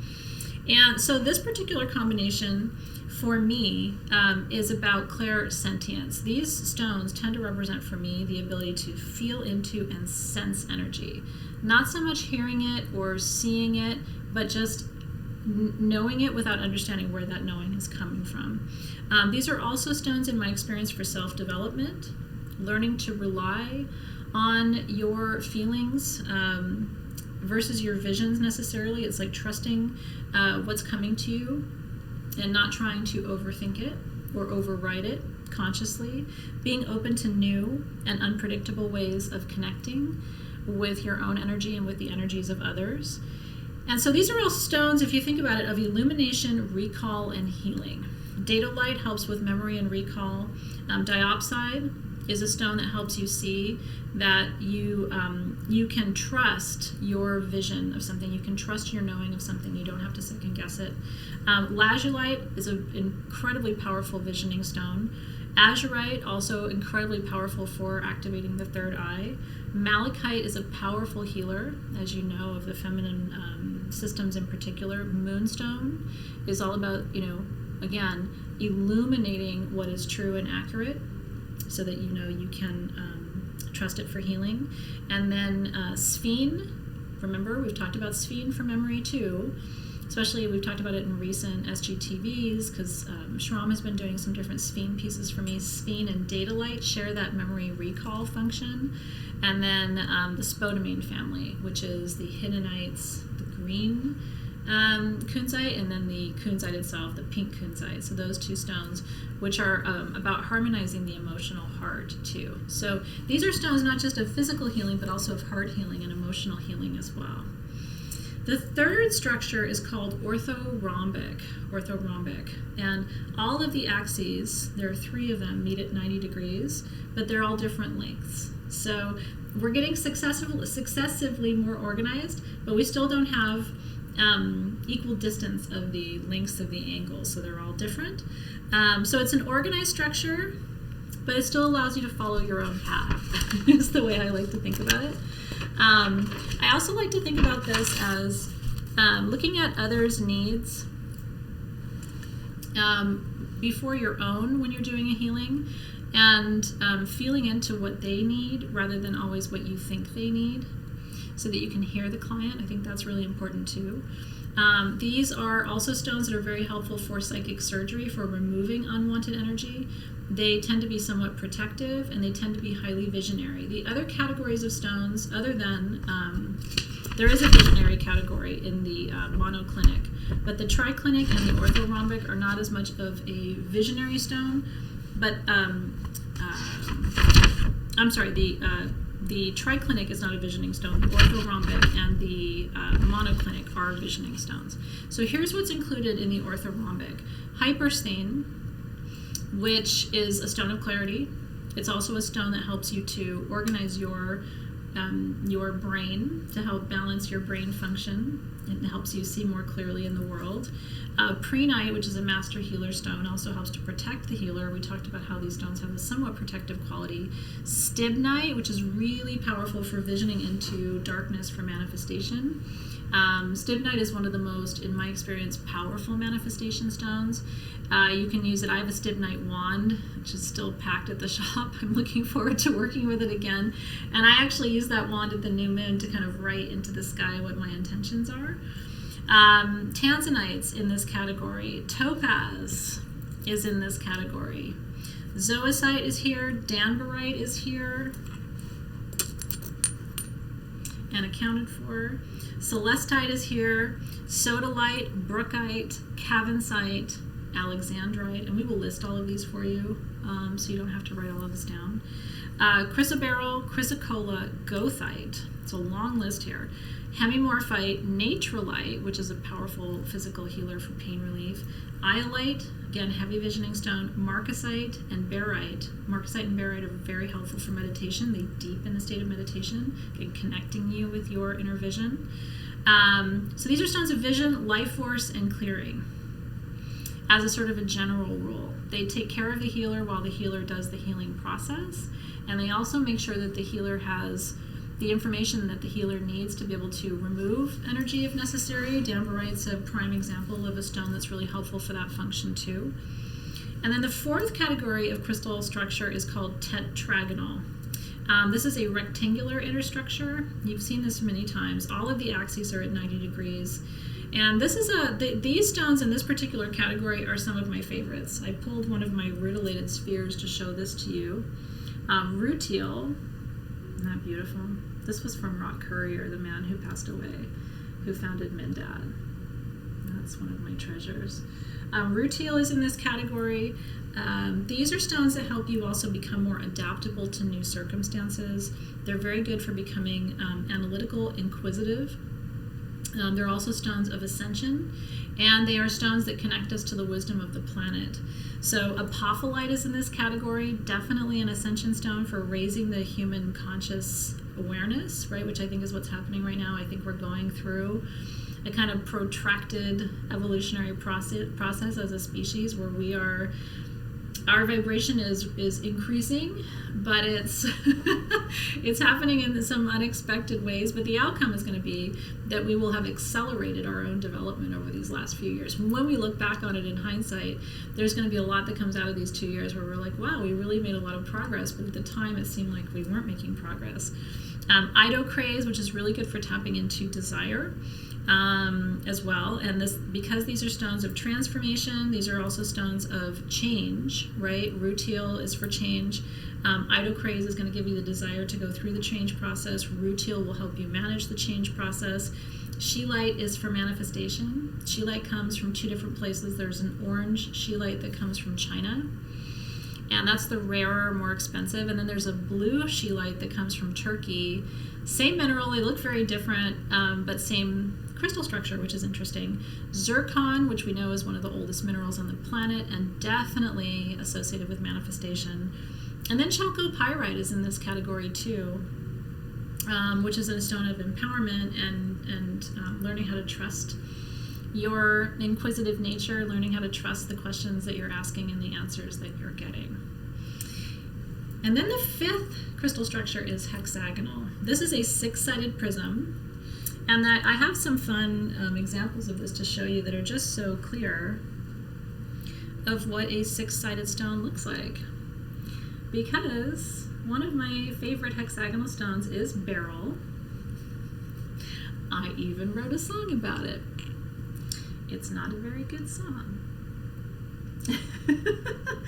Because pink, beryl is morganite, and blue, beryl is aquamarine, and yellow, beryl is heliodor, and white, beryl is goshenite, and red, beryl is bixbite, and green, beryl is emerald. Did I forget one? I don't think so I think that's it. Anyway, you can clearly see the hexagonal structure of these crystals in these specimens, and they are both hexagonal. The hexagonal crystals, I just have such a love for them, but I think it's because I feel like they are the master communicators of the gem and mineral world. I feel like they also, and I mean that in terms of their ability to communicate with the human body and the energy system.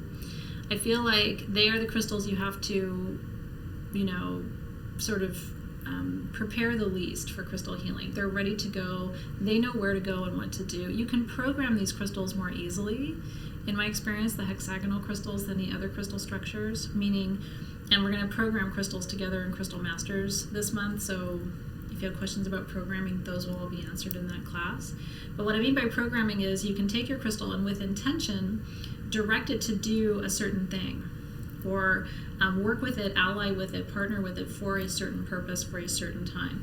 You can also program, in my experience, the hexagonal minerals, and quartz in particular, to act as if it's another mineral if you don't have it right then. So if you're somewhere and you have a piece of quartz, but you really wish you had black tourmaline, I'll teach you how to program your quartz to act as if, to change its vibration. And I've noticed that aquamarine, I can do this too, and morganite, I can do this too. So I have a theory.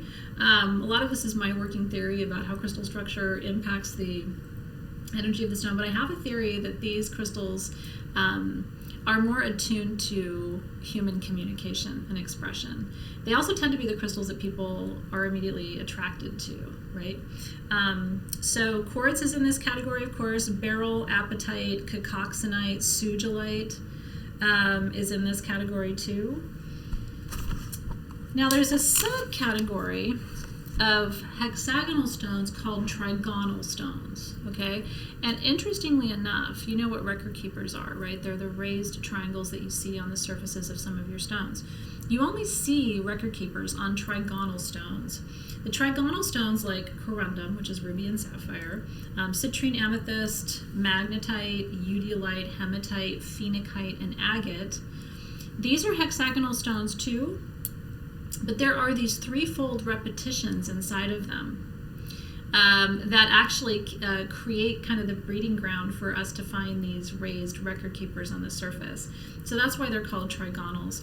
These are unique stones in the sense that they hold incredible wisdom and power.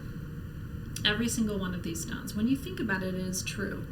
And they can direct that wisdom and power in any area of your life, right? It can be directed toward your professional life or to your relationship or to a specific goal that you have or a desire that's brewing, right? So these stones, to me, of all of the categories of stones that we've been covering today, I have had some of the most powerful experiences, I should say, with the hexagonal stones. I do think that the isometric stones, which are the cubic and the octahedral stones, in a lot of ways may be the most powerful for manifestation. Okay, and that would include diamond, spinel, sphalerite, copper fluorite, halite. These are all minerals that grow in that particular structure, which is number 7, the isometric, cubic, and octahedral form, that I have noticed has a unique capacity for master healing and for master manifestation.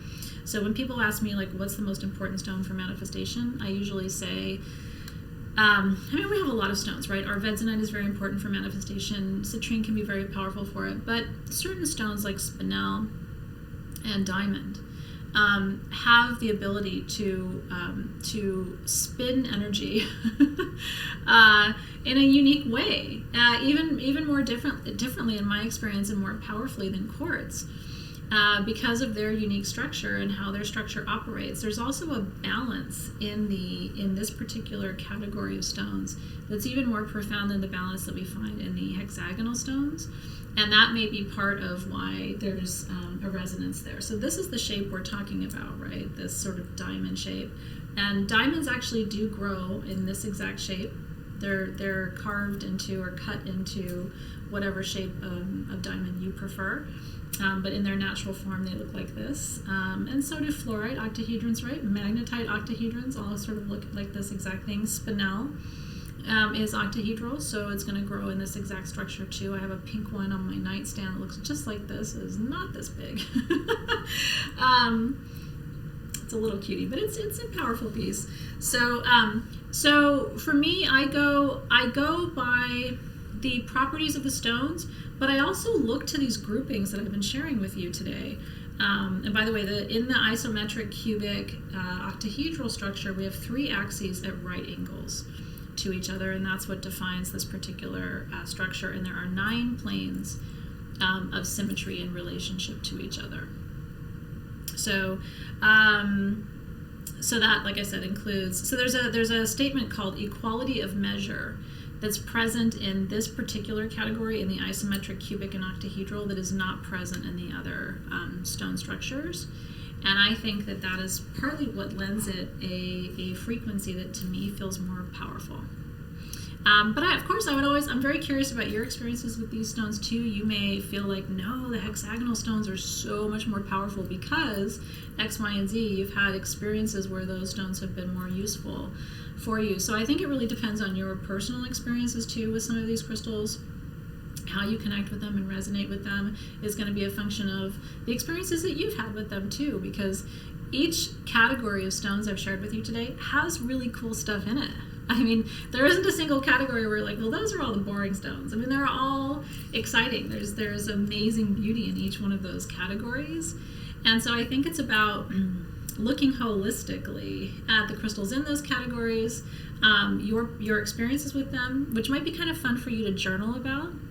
You know, like maybe make 7, and there's one more structure called amorphous, which is number 8. So maybe make 8 sections in your notebook and just write down your experiences with some of these stones. When I worked with zircon, or when I worked with spinel, or when I worked with sugilite, I had this experience. And then what I would do is I would highlight keywords. I had this strong experience where I felt connected to my intuition, or I felt motivated, right? And look for those adjectives in there. Circle the adjectives and notice if there's kind of a pattern, right? Like when it could be that when you work with octahedral stones or when you work with hexagonal stones, there's a certain energy of those stones for you that's unique.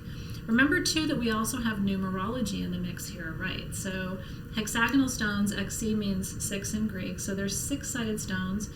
We're in a 6 year right now in 2022. The number 6 is all about balance, as above, so below. And so there's an alignment energy to this number that you might also feel is resonant in the crystals that align to that structure too. The 8-sided stones, right? 8 in numerology is infinity. So you might feel like, you know, an 8-sided stone, like an octahedron, maybe has infinite healing potential. And I think that definitely for me is how I see diamond, for example, and spinel for manifestation. I definitely feel like those stones, and magnetite octahedrons for manifestation, I definitely feel like those 8-sided stones have infinite potential for healing and abundance. And it's one of the reasons why, like, I always have magnetite octahedrons at sagegoddess.com, always. I'm pretty sure we have them in stock right now. And they're impossible to find, but I hunt those little suckers down across the face of the earth because I think they're really important for manifestation. I don't think we have any spinel. We haven't carried raw diamonds. We are on the hunt, though, for them, to have them at Sage Goddess because they are powerful. And even a small piece of a raw diamond has so much energy. And a lot of people would like to have them. So we are working on seeing if we can source some raw diamonds for you. Nothing expensive. And sometimes the raw diamonds are even more powerful than the cut and faceted, right? I definitely in my own practice feel sometimes like the closer we get to the original form of our crystals, how they came from the earth itself, the more intact the energy field of that stone is. Although at the same time, having said that, some of my most powerful healing experiences have been with polished and faceted stones. So I don't think there's any hard and fast rule that it's more powerful to work with a crystal in its natural form. But I do think because diamonds are so important, it might be fun for those of you who haven't worked with diamond before to have something natural to see if you feel the vibration. Now the last crystal structure is amorphous. And I mentioned this to you earlier, stones that form through lava flow or through resin flow, like amber. So opal, amber, obsidian, moldavite, and all of the tektites, right, which were formed through meteoric collisions with the Earth all those millions of years ago. The amorphous crystals do not obey a particular crystal structure. So there's no octahedral, we're not going to look at axes and in relationship to each other. We're not going to look at angles. And so when we're talking about amorphous crystals, a lot of people say that because they don't have a structure, they release more of the potential and the energy to the user, to the bearer. So they leave the possibilities for what their energy is or what their magic is to you for your interpretation. And I think that's an interesting possibility. I do think that the amorphous crystals are very powerful because they were free to develop on their own terms, right? They were unconstrained outside of the forces of nature themselves, right? So the only constraint of amber was the tree that was producing it. So it, other than the lines and the edges of the bark as it was falling, right, there was really no other constraints on that material. And so I call these snapshot stones. I feel like they are snapshots in time of the Earth's own growth and development, and in that way can also become snapshots in time for you. And when you think about moldavite and Libyan gold, again, things that are the result of such a massive collision with the planet, and then the cooling of that material as it re-entered the Earth's atmosphere before falling to the ground. And it's like, what an incredible process those crystals, and they're not even crystals, those jewels navigated to come back to this planet. And then why? What's the healing potential there? They were unconstrained in their development other than the elements themselves, right? Earth, air, fire, and water. So you may have, again, your own interpretation of the amorphous stones and what they represent, but I do think that they tap into something in us that also isn't constrained. Our ability to develop and not to be shaped by other people's opinions or perspectives, or shaped by our past and who we were and where we came from, if that makes sense. And I like that. I like that we're kind of free to define what those things mean for ourselves and how our growth can be charted on our own terms. And so the crystals, I think, reflect that back to us. Okay, so we have a stone set that we offered you. And for this particular class, in fact, I want to make sure I have them all. I think the only one I might be missing is pyrite.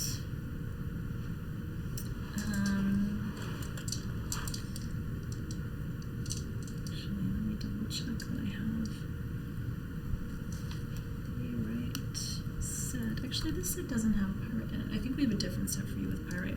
So this set had, I'm going to show them to you one at a time, black kyanite. This is kind of, for me, the crystals you have to have in your collection. Like the workhorse crystals. I don't like that word, but you know what I mean. Like the ones that do the heavy lifting. The without which not. If you don't have these, there is something missing in your collection. So, and it was up to me to choose kind of what that would look like. So I chose black kyanite. I chose green aventurine, malachite, and you're probably thinking about the different crystal structures because we just talked about that. Bloodstone, rose quartz, which is so underestimated, amethyst, and then last but not least, sodalite. Okay. Now these stones are what I call best in class, okay? They're really good at what they do. And so amethyst, do you remember what the crystal structure is of amethyst? Or There's your professor over here pop quizzing you right now. Remember? Amethyst is a stone with a lengthy crystal history. The ancient Greeks named it after the ancient Greek words amethistos, which means not drunk. Get the camera to focus. And it's funny because being Greek, I've had these conversations with my dad, and he laughs about amethistos. Because the reality is this isn't going to keep you from being drunk, and it's not going to keep you from having a hangover the next day.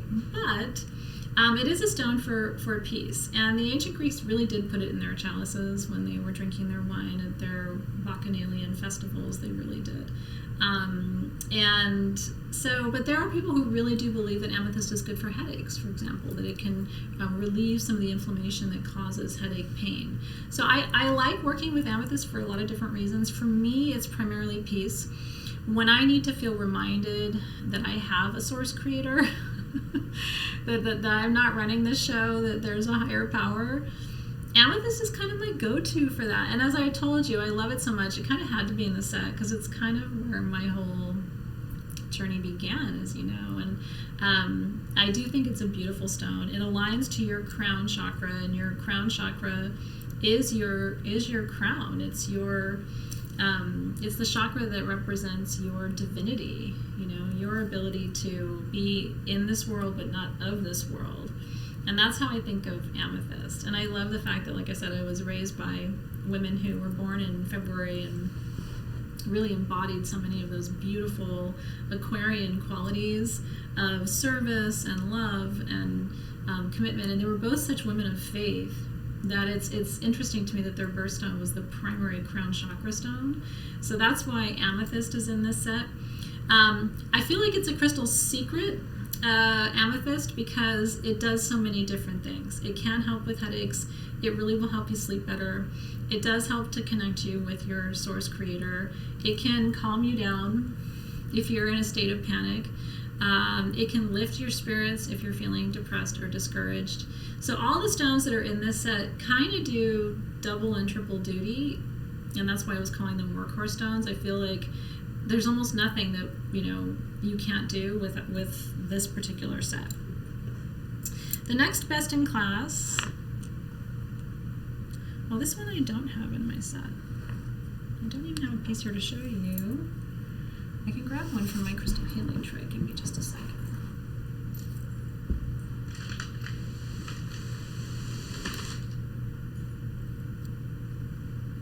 It is easier if I can show you the actual stones. Is blue kyanite. Isn't that beautiful?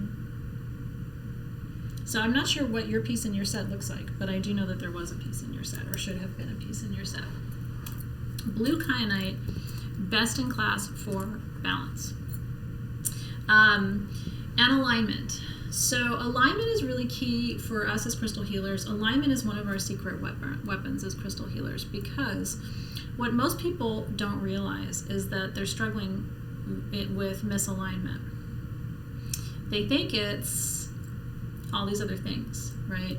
Depression, anxiety, stress, you know, all these different things that we give names to.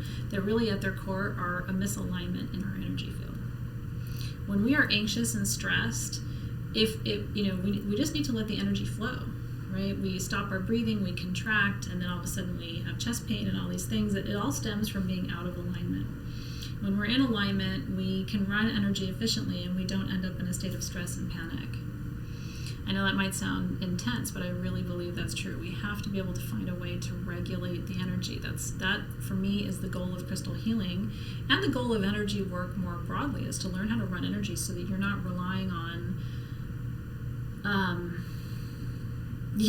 yourself, or just allowing circumstances to happen, and you're at the mercy of whatever's happening in the moment. I think it's really important to have tools and tips and techniques like working with the vagus nerve, incorporating aromatherapy, modulating energy with crystal therapy, learning how to work with sound and frequency and toning, right? Like all of these things are part of creating alignment and balance in the energy system, and actually opening the channel so that we can run the energy through the central channel, the spinal column that we were talking about earlier. So my crystal secret is anywhere you place kyanite on the body, and I like to place it vertically, it opens the channel. So when you have somebody with, like they're so stressed out they can't talk, or they say, oh my gosh, my third eye is blocked, or I've given up, I don't have faith, or my heart's broken, I'm never going to get over it, or I just cannot digesting my food. This crystal, out of all the crystals, will get the most work in your collection, because you're going to start to notice a pattern that people are not able to identify misalignment, and they give it 1,000 other names. Doesn't mean you're not depressed, doesn't mean you're not anxious, doesn't mean you're not having digestive issues, right? But I'm talking about the root cause of those things, not the manifestation of them in your life, right? The root cause of digestive problems is an imbalance in the energy system. Okay, so how do we address that? And we may need to work with Western medicine and do all these traditional Western treatments and whatever is required, but at the same time, if we don't move the energy, we're just treating the symptoms, we're not treating the cause. So we have to go back to, why is this happening, right? And most of the challenges that we face, health challenges that we face, have an energetic root cause. And like I said, crystals are these little supercomputers that are trained to go to the root cause of disease. So we can trust their wisdom. Doesn't mean that we don't incorporate Western medicine or do, I always say, the best of East and West. That's what I do in my own health journey. But at the same time, I don't think I would be as healthy as I am today if I didn't incorporate these technologies and trust their capacity to do the work without me having to see it. But this is going to be one of the little secret allies in your collection, best in class. Best in class for love, it's always going to be rose quartz. Rose quartz raises a very powerful frequency of love. It expands love energy around you. It attracts and draws love energy to you. And it allows you to see the love that is around you more clearly. And because it is a quartz-based mineral, it can be programmed too. So it can be programmed to open your heart to new love, or to attract new love, or to see love more clearly in your life where it already exists. And so there are lots of love stones, rhodochrosite, rhodonite, and morganite, right? And they're all beautiful, and I love them very much. But at the end of the day, again, this is your crystal secret, right? There's almost nothing in the realm of love that rose quartz is not an expert in. And then the other stones can kind of be like co-pilots. Like, let rose quartz fly the plane, but maybe morganite is, the wingman, kind of coming in and giving an additional energy or additional frequency or additional support in particular ways, but not charting the course. You want to let rose quartz do that. Best in class for releasing fear, sodalite. Bravery, rest, recovery. Sodalite's an important one. It's good to have by your bedside table, especially if you have trouble sleeping, or if you get up in the middle of the night and have trouble getting back to sleep, which is a lot of us, especially as we go through menopause and different phases and stages of the aging process. Sleep is problematic. So sodalite is one of those stones that you're going to be incorporating a lot too. It's your secret for helping people overcome fear and anxiety. In some ways, sodalite is just as good as lepidolite for that, and it does other things too. It stimulates your intuition, so it helps you understand why, not just what. Why am I anxious? Why do I feel afraid? It gets you to the root cause because it's stimulating the third eye, which lepidolite doesn't do. So I definitely think there are, if we were extending this list, you would definitely see citrine in here, which is best in class for abundance, and you would see lepidolite in here, which is best in class for depression, right? Because lithium is just such a powerful mineral for that purpose. But I do love sodalite for overcoming fear and having courage. Malachite, best in class, feminine healing, no doubt about it. And that, I mean for the physical feminine body, and I also mean for the energetic feminine body, right? It's really good for helping to heal the divine feminine in each of us. Even if you identify as male, you have a divine feminine essence within you. And for some people it's stronger, for some people it's more subtle, some people want to activate it and ramp it up. Some people want to subdue it and sort of tone it down. Some of us who identify as female, like me, have a very active masculine, and so we've had to learn how to balance that with the feminine. And so this has always been a really helpful stone for that for me. It's also really good for health challenges around the physical female anatomy, the ovary, cervix, and uterus. So if you have any kind of reproductive issues or challenges, I don't see it as much of a stone for fertility. I work with garnet and coral in particular for fertility, but I do see it as a stone that can help to sort of remedy and support healing for the physical organs in the female body. Best in class for that. And then best in class for good luck and growth, aventurine. Aventurine is green quartz with mica. All of the aventurines have mica. So people always say, oh, is aventurine quartz? It is. All aventurine is quartz. But you'll notice that it always has a little shimmer to it, and that's because there's mica in the matrix of all the aventurines, whether it's peach or red, or we have a silver aventurine that we've offered you before, and the yellow gold aventurine. They all have little kind of shimmer of the mica. Green aventurine is about growth. For me, it's the quintessential springtime stone. It kind of represents that stage, if you're like me and you grow fruit trees, where you can start to see the little buds and blossoms starting to come on the trees. It's the excitement of that phase of growth that this stone represents. It opens new doorways to new opportunities. And so best in class for job interviews, for good luck, for calling in what you really, really want. Can also have secondary properties around prosperity and abundance because it is quartz and it does have a high vibration. And usually when good things are being attracted to you, that often will bring abundance and prosperity as well. Best in class all around for healing. And you know this is tough because, but this is Crystal Secrets. So what's my secret when it comes to healing? Bloodstone. The 3 stones that I always recommend for healing, especially with pain, are natrolite, axonite, and bloodstone.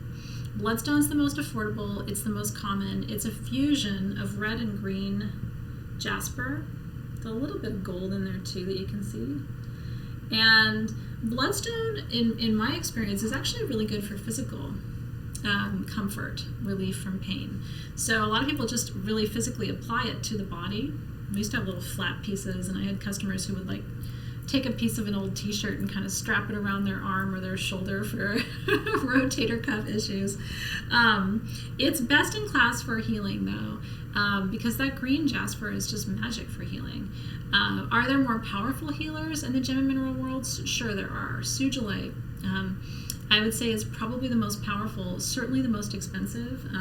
This is my little sugilite sphere that I always have on my altar, and I feel so lucky to have it. It doesn't look like traditional sugilite on that side, but remember sugilite grows a conglomerate mineral that grows with other minerals, and so there's other minerals like bustamite in there, for example, which is kind of that peachy pink color. But sugilite is a master healer for autoimmune disease, and for other diseases too.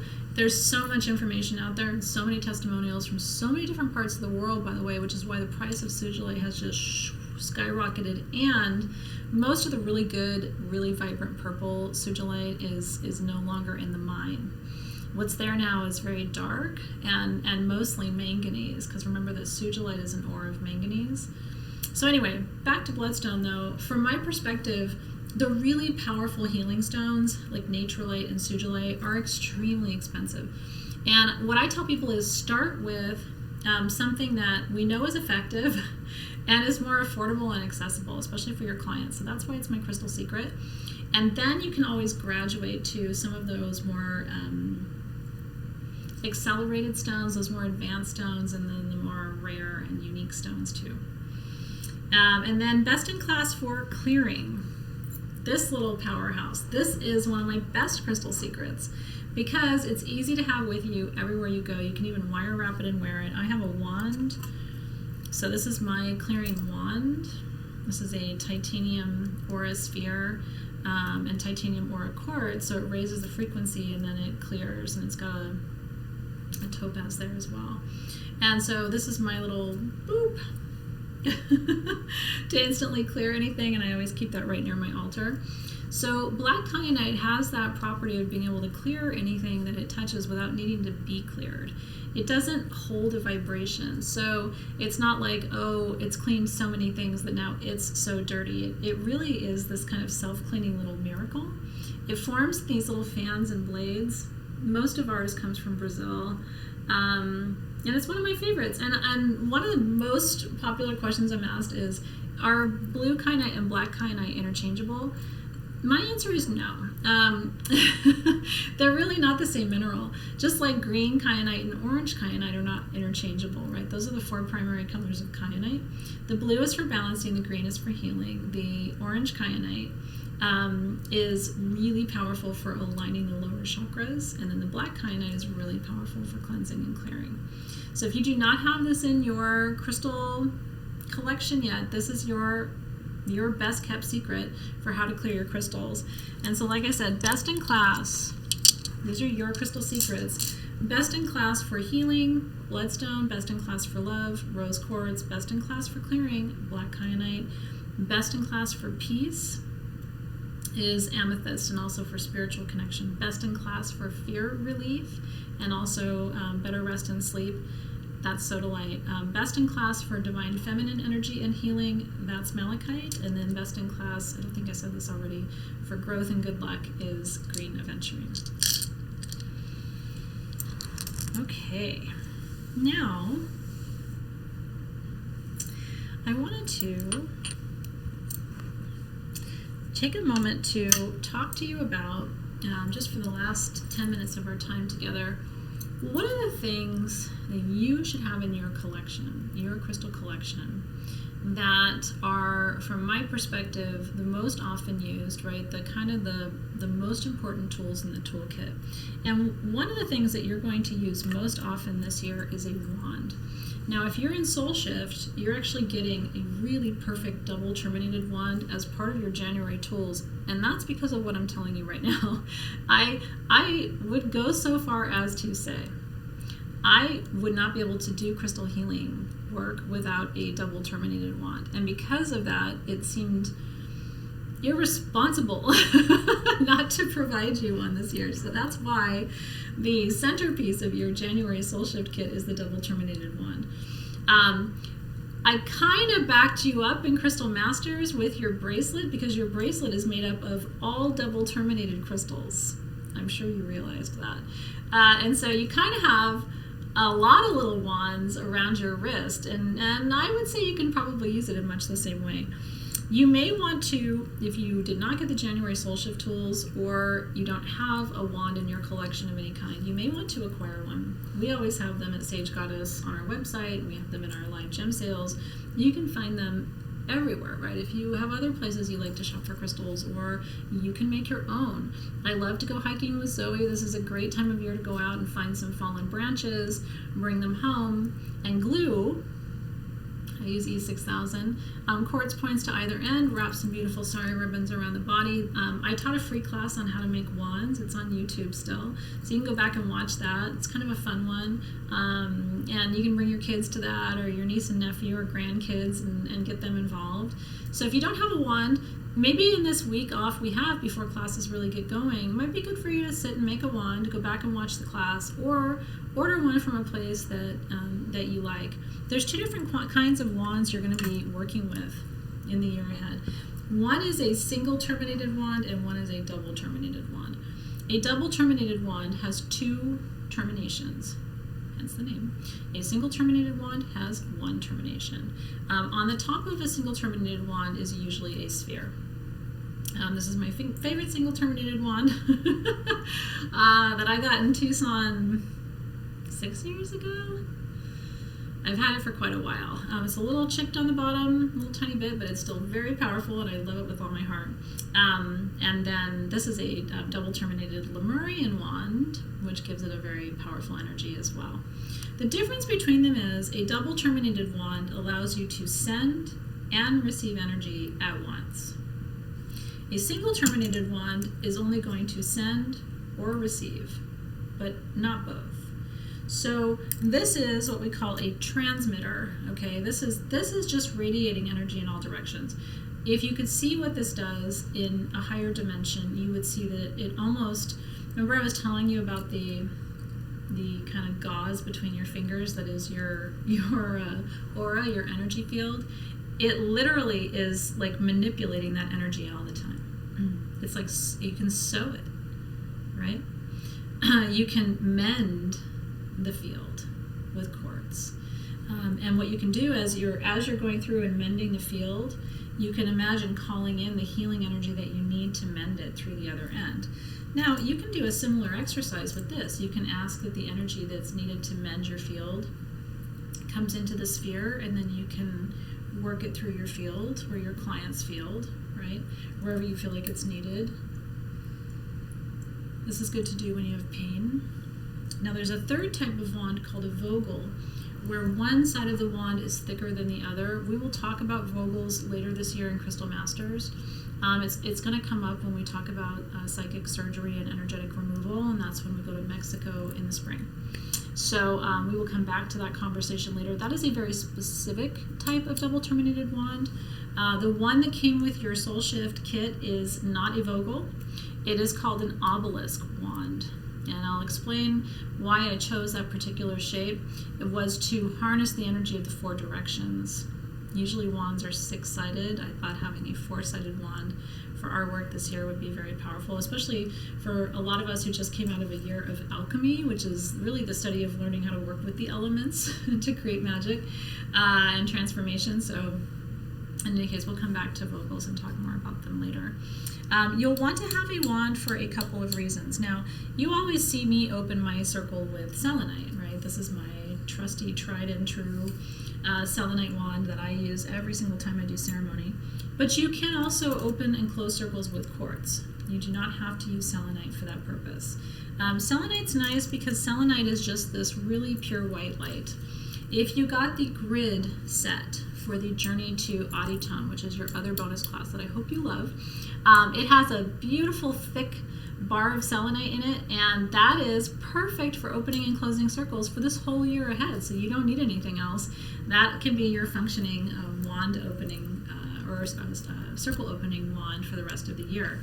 It isn't terminated, but it doesn't have to be. Selenite just creates this absolute flow of divine, pure, white light energy that is a constant purifier of your space, and it functions just by being in the space.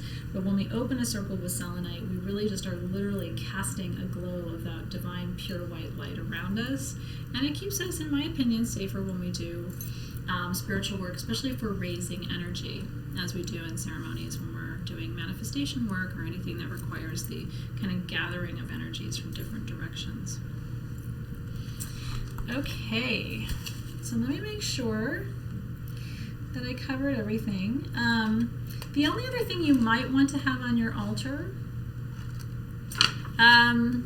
is some garnet. Garnet is very, very important. The other alternative would be copper. These are my copper balls. These copper spheres have been with me for more than 20 years. At the time when I was taught about them, the person was really insisting, you've got to have these, you've got to have these. And they were expensive. It was an investment. Copper balls this size, the price has come down a little bit, but they're still very expensive, and they're heavy, so it's hard to travel with. That's why I always sell the little ones. I usually have them at sagegoddess.com. The reason you want copper or garnet is when you're done with crystal healing sessions or ceremonies of any kind, if you've really done the work, you're going to have to get grounded afterward. And one of the things I think empaths and healers and channels don't do well enough is get grounded. They will leave a ceremony and open the circle and then just go, off and do their thing. And it's like, you just raised a lot of energy. You just activated all the upper chakras. You've got to now, again, we're creating alignment and balance, right? We have to bring the energy back down, anchor ourselves into the center of the earth, right? Find that tethering cord that will connect us back down through the root chakra, right? And connect us and anchor us back into the planetary matrix. So, what happens when you don't ground after ceremony or crystal healing work is that you really, in so many ways, almost like leave yourself unplugged. It's like running around with your chakras open. Grounding your energy, embodying your energy allows you to maintain your own energy flow in your body. It allows you to maintain an open central channel so that you can run energy efficiently. But it also prevents you from having that kind of psychic and energetic overwhelm that so many empaths have. I have noticed over the years that so many people start out so great on a healing path. I'm going to become a healer, and then they start teaching classes, and then 6 months later they're gone. You know what I mean? And they're off doing something else, and then the next year they try it again, and then it lasts for 6 months, and then they stop. And there's a stop-start thing that happens a lot in psychic and intuitive and empathic communities, and I attribute it to a lack of grounding. I think grounding is the most important thing you can do for yourself. It's the gift that you give you after ceremony. Even just teaching this class with you is a lot of energy in my upper chakras, right? Holding the information in my mind, trying to organize it and structure it in a thoughtful way for you, trying to communicate it clearly through my throat chakra, right? Like kind of holding all of that for 2 hours. So after this is done, I have to do the same thing. I have to be able to now be embodied, right? Leaving the upper chakras, right? Just closing that screen of perception, connecting to my heart, and then either with copper or garnet or something very grounding, you can use black tourmaline, right? Which feels light in comparison to this. Believe it or not, this is actually much heavier than this. Just to give you a sense of like how heavy copper can be, but just even holding one sphere in your hand or just putting it in your lap. If you don't do this regularly, try it and see if you don't feel better in general in your life, because it's very hard to live in your upper chakras, and we as empaths do it all the time. I'm always joking with people, look at your jewelry, look at my jewelry. Do you see lower chakra stones? You do not. I mean, I'm guilty as charged. I've got a couple of sapphires that fall into the solar and sacral chakra category, but other than that, it's all, third eye for the most part, right? Which serves me in my profession. But at the end of the day, I gotta live in a human body, in a human house, eat human food, and then we wonder why our digestion is messed up, or we're having sciatica pain, and we're, obviously there can be other causes of that, but energetically, as I told you, there's always an energetic root cause.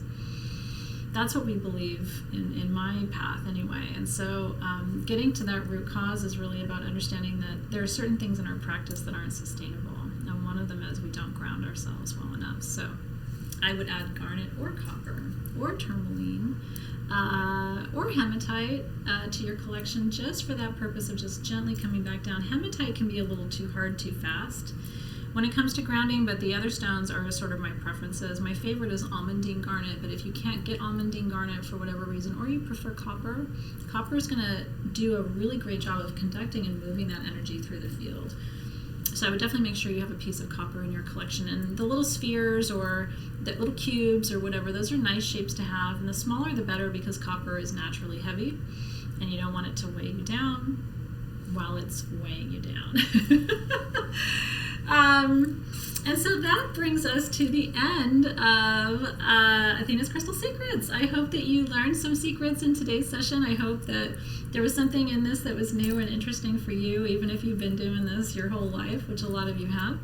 And I hope this gives you something, a little taste of what's to come, and gets you excited about the learning journey that's ahead of us in January. So again, from my heart to yours, thank you for choosing a Sage Goddess online program this year. I'm really excited and honored to be your teacher, and we're gonna have a lot of fun. Especially with Tucson coming up at the end of the month. I don't know if you're excited, but it's one of my favorite things in the world, and I can't wait to begin.